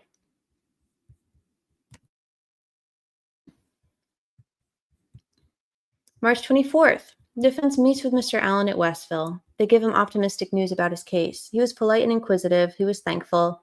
They note his deteriorating physical condition. It's been observed since the beginning of the year. The defense delivers nearly 1,000 pages of police reports and other discovery for Allen. Soon after March 24th, notice that the state never gives dates. It's always soon before, not long before, soon after. Investigators were made aware by the warden that Rick was beginning to act strangely, so the warden's making them aware of things, stuff and things. Sometime between March and April, Randy Jones begins to wear his Odin patch on his uniform. Interesting. So like right around the time that Rick is having these delusions and is really deteriorating and slipping into full psychosis, Randy Bitchmade Jones is like, you know what I haven't done and I really want to? I really want to wear my racist Odinist insignia on my fucking state-issued, taxpayer-funded DOC uniform. That would make me really happy. Sometime in April, CO Jerry Harshman, not to be confused with Brian Harshman, right? His name's Brian Harshman. Not to be confused with the task force Harshman. This is a different Harshman, related, we believe. He begins working at Westville in April 2023. He's got DOC in his blood. Corrections Officer Jerry Harshman. Cool. So we've got a Jerry Holman, Brian Harshman, and a Jerry Harshman.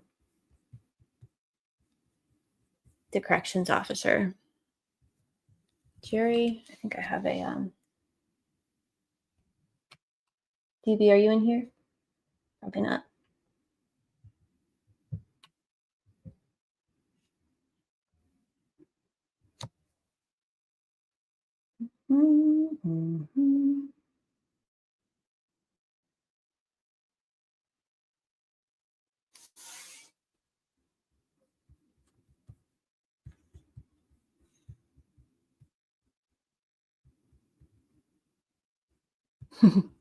They're all harsh men. Yeah, good point. Great point.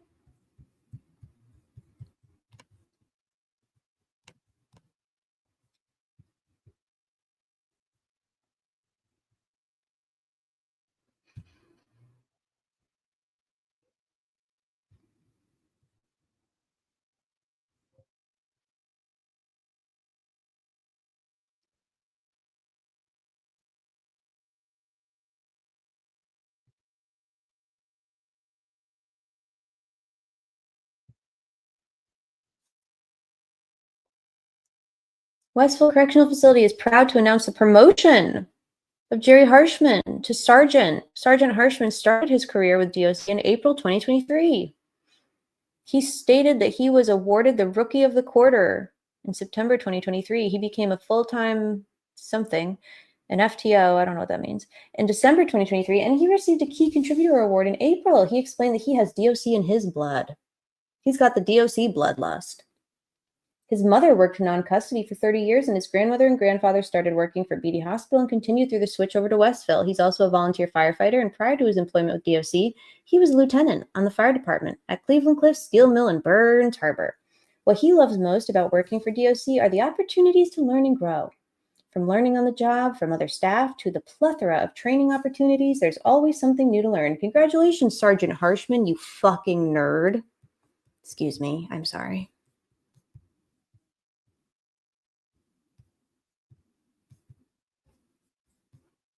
Where did that name come from? He's yeah. He's a whatchamacallit. He's got DOC in his blood.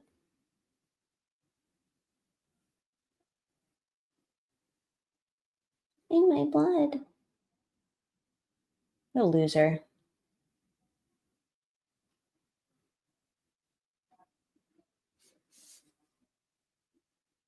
Brian Harshman was also a witness for Keegan Klein's case, but that's obvious, you know, whatever. He's ISP. Task Force. Anyway. He's a nerd. I took that personally. Sorry. Why is everyone a volunteer firefighter? Literally everybody. You're not wrong. Yeah, he's the bad kind of nerd. He's not the cool nerd. He's like, you're right. Let me think of a better word. April 1st. According to the warden, Rick's placed on suicide watch. Okay, believe it or not, he was never off suicide watch, so.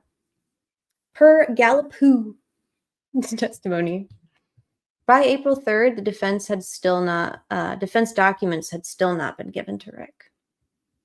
He made this phone call, the confession phone call on April 3rd, which is interesting because they put him in suicide watch per the warden on April 1st, but his phone call confession to his wife on the 3rd is like totally lucid. Defense hauls ass to Westville to meet with Allen. They file their emergency motion the next day. They talk about the suicide companions. Calls into question the truthfulness of the state's claim that the companions were not put into place until around April 1st. Yeah, no fucking way. Yeah.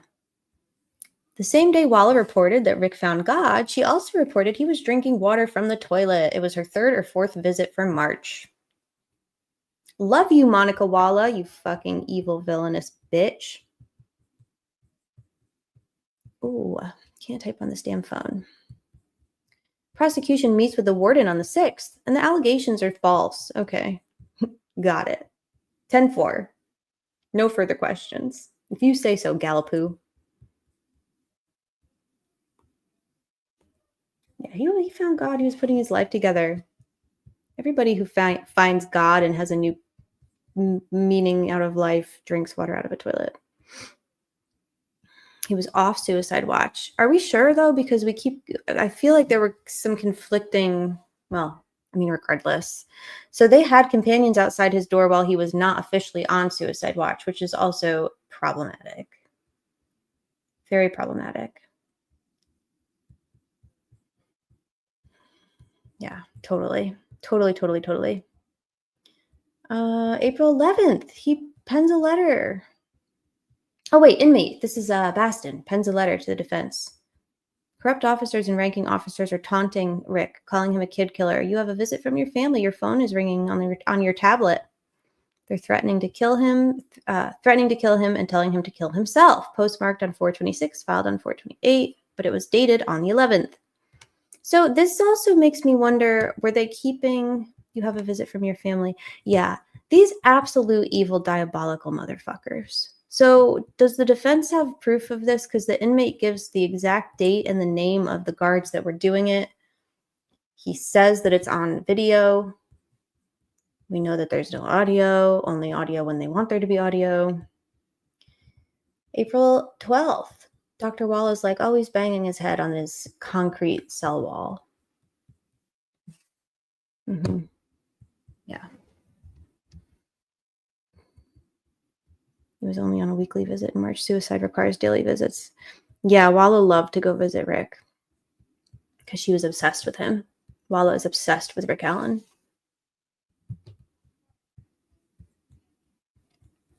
Wouldn't you know it? The day before the hearing about Rick's detention in solitary confinement, the IPAS settlement agreement is set to expire. We've talked about this a bunch. This is a link to this document, by the way, y'all, if you don't have it already. Pretty interesting. Per Dr. Walla, Rick on 4/13, grave disability. They shoot him up with Haldol on the 13th. They have the hearing on the 14th. I went over this on that video I put out the other day. If you haven't watched it, please watch it. The most recent video I put out. It's super important. Yeah. Absolutely. She was trying to be Clarice Starling. She thought she was Clarice Starling. She's going to solve murders. They're fucking ridiculous, yet. No, they did not notify his attorneys, Miko. Good point. They didn't notify them for any of it. And also, this hearing, he's also entitled to have his counsel present.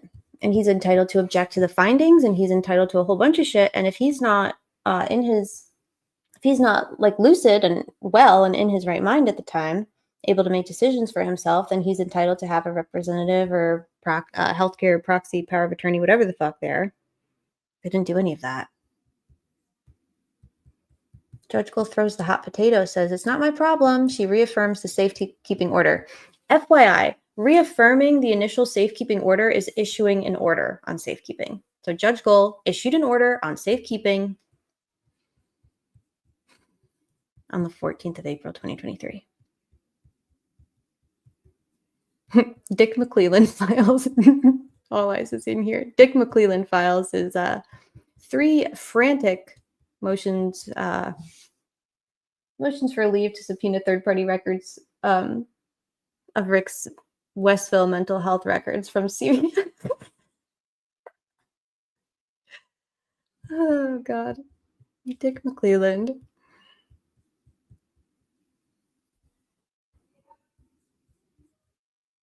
We switched from suicide companions to guards the day after he received his legal paperwork, but he didn't receive his legal paperwork until April 22nd.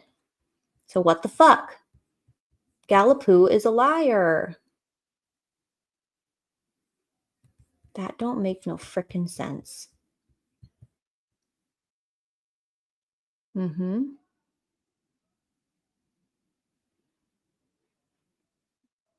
Yeah.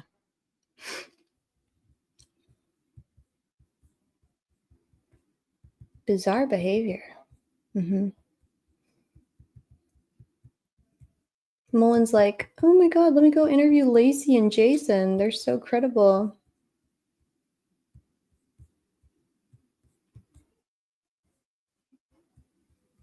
September 22nd. Randy stops wearing his patch. Why, Randy? Randy, why'd you stop wearing your patch, Randy? Your Etsy patch. Why'd you stop wearing your Etsy patch? Judge Cole's apparent hospitalization for something. I don't know if I typed that or if All Eyes did, but it could be either. I mean, let's be real. It's like a 50-50 on that one. She's hospitalized for some thingy. The transcript is made public of her ambushing the defense, and wouldn't you know, the next day she's like, I'm really sick, everybody. Be nice to me. I was in the hospital a month ago. I had gas.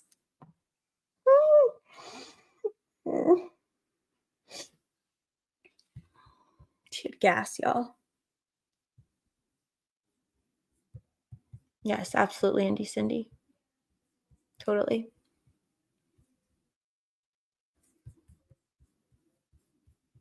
I know, Miku. It's okay. You're allowed.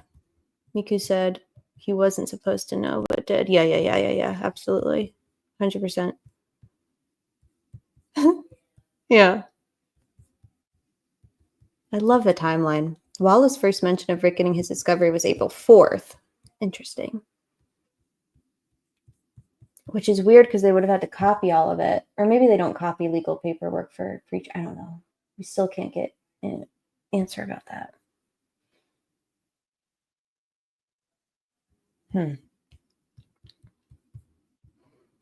Mr. Allen's transferred from Westville to Wabash in the middle of the night. Todd Rokita, the Attorney General, is like, hey, you know what?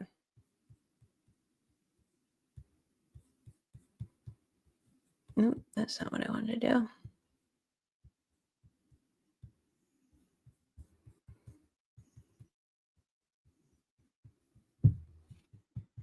Isn't it interesting that they transfer Rick to DOC, to Wabash, the day before they turn over the Orion hard drive to the defense, the new defense? Brad and Andy had already been removed. So they give Scrumman and Libretto all of the tips.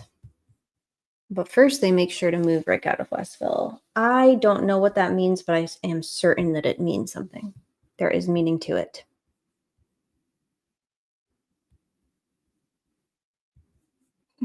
Hey, true crime fangirl. So here's all of our discrepancies. I feel like we gave up on this list because there were like a million.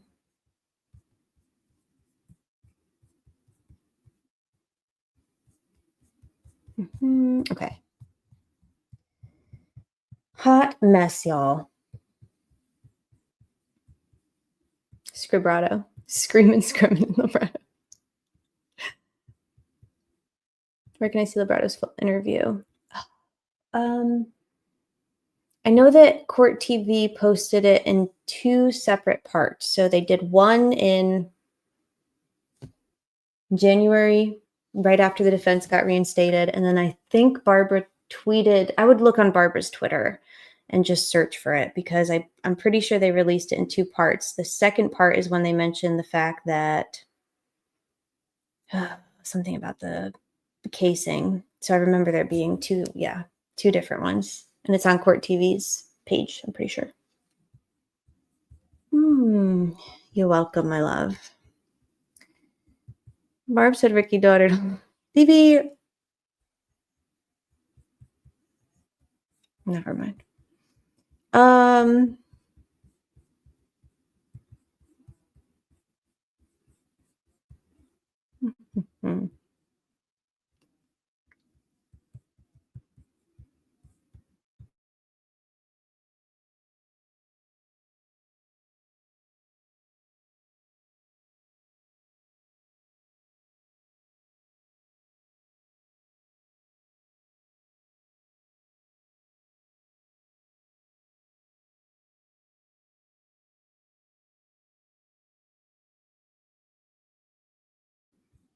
I have a folder that never mind.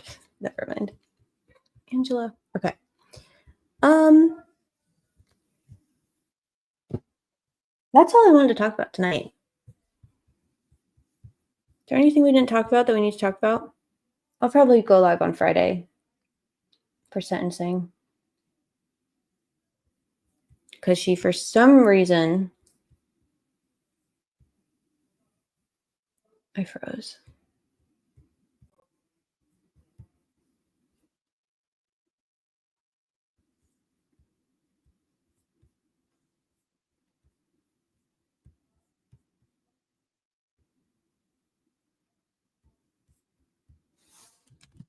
I did a frozen. It's okay. Can y'all hear me? I know you can't see me, but can you hear me?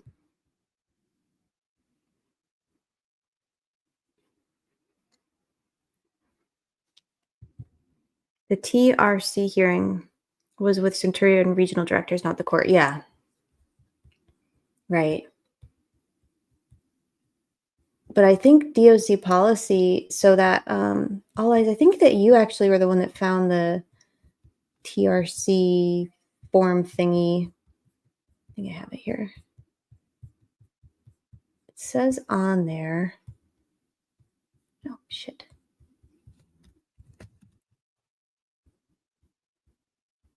Here it is.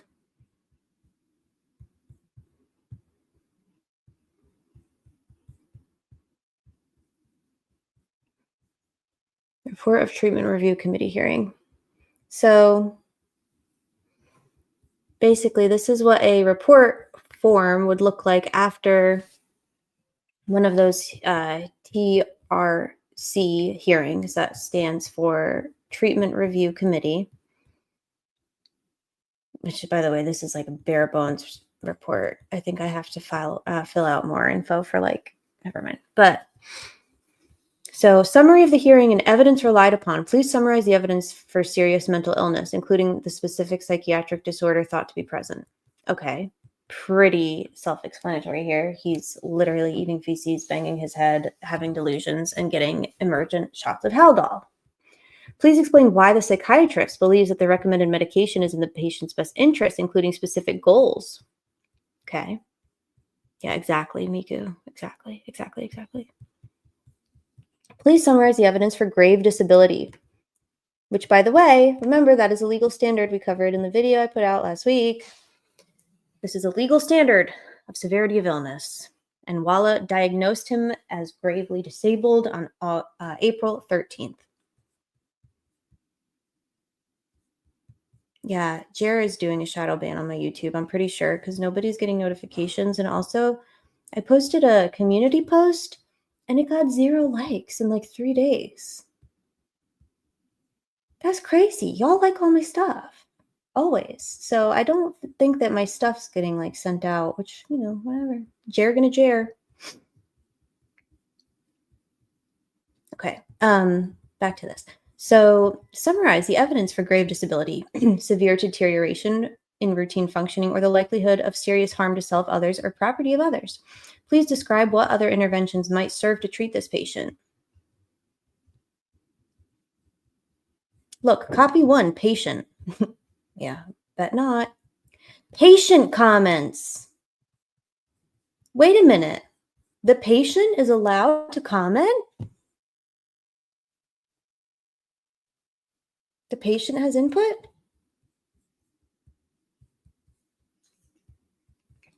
And then the action to be taken.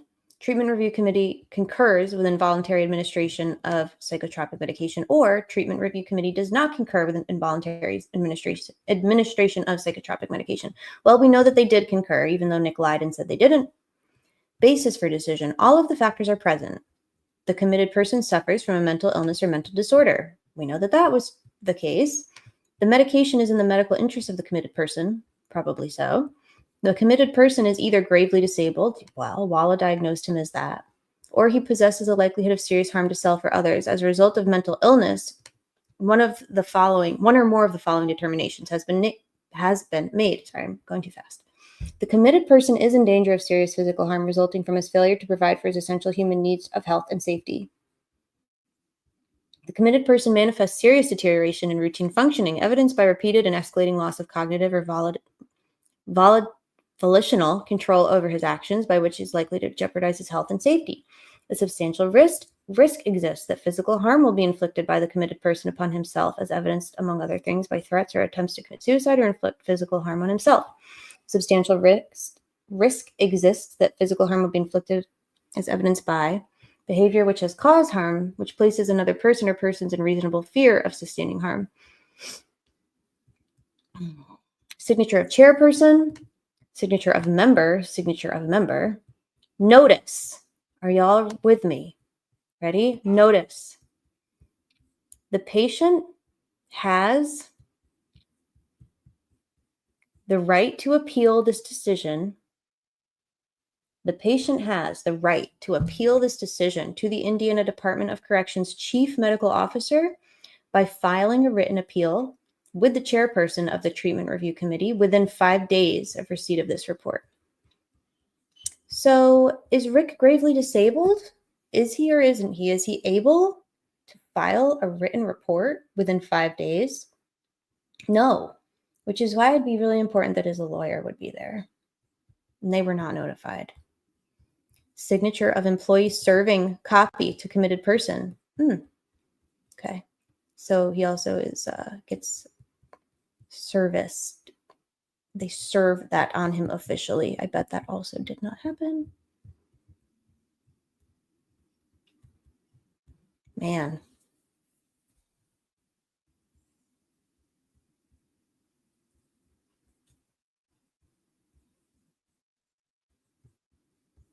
Pretty concerning. Hi, Boone. What you doing?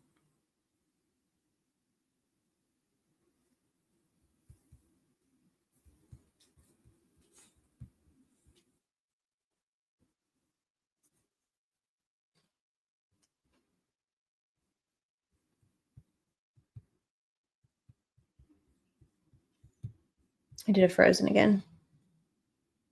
Hello again, Metal Walhalla and all. Long time no see. Hey, Giuseppe.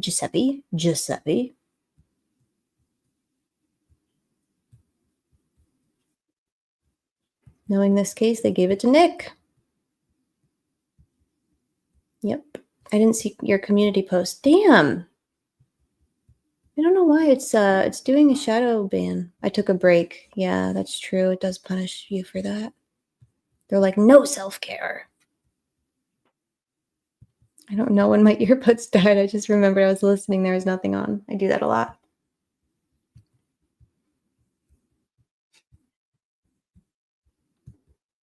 Mm-hmm.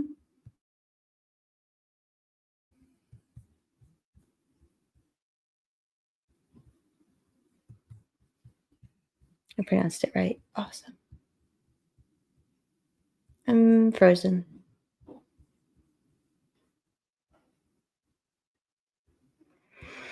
Is there anything else we didn't talk about, y'all? I am going to go live on Friday, probably for sentencing, and make sure y'all are subscribed. Turn on the bell. Turn on the notification bell. Do a subscribe. Smash that subscribe like it owes you money. Smash that subscribe like it's my baby daddy, Max Baker. Never mind. What else? Anything else I didn't say? Any burning desires, y'all? They microdosed Rick for the next 3 days and then gave him a 50 milliliter on day 4. Yeah, they fucked him up real good. That's really messed up. Irish goodbye. Goodbye, everyone. Oh, I'm back. Well, I'm leaving. So, I feel like there was something else I was going to say. Oh. If you all have Twitter, tweet out. Make sure you're keeping... Hey, Matthew. Ugly Christmas sweater live. I like it. That's a good idea. I like it. Let's do it. Let's do a themed Friday live. I have the cutest ugly Christmas sweater. Yes. Maybe y'all, if you're comfortable, if y'all are comfy, we can do a show and tell. You don't have to show your face, but if everyone wants to take pictures of their ugly sweaters and then tag me on them on X, on Twitter, we can have a contest. I like it. I love it. Okay, love you. Bye.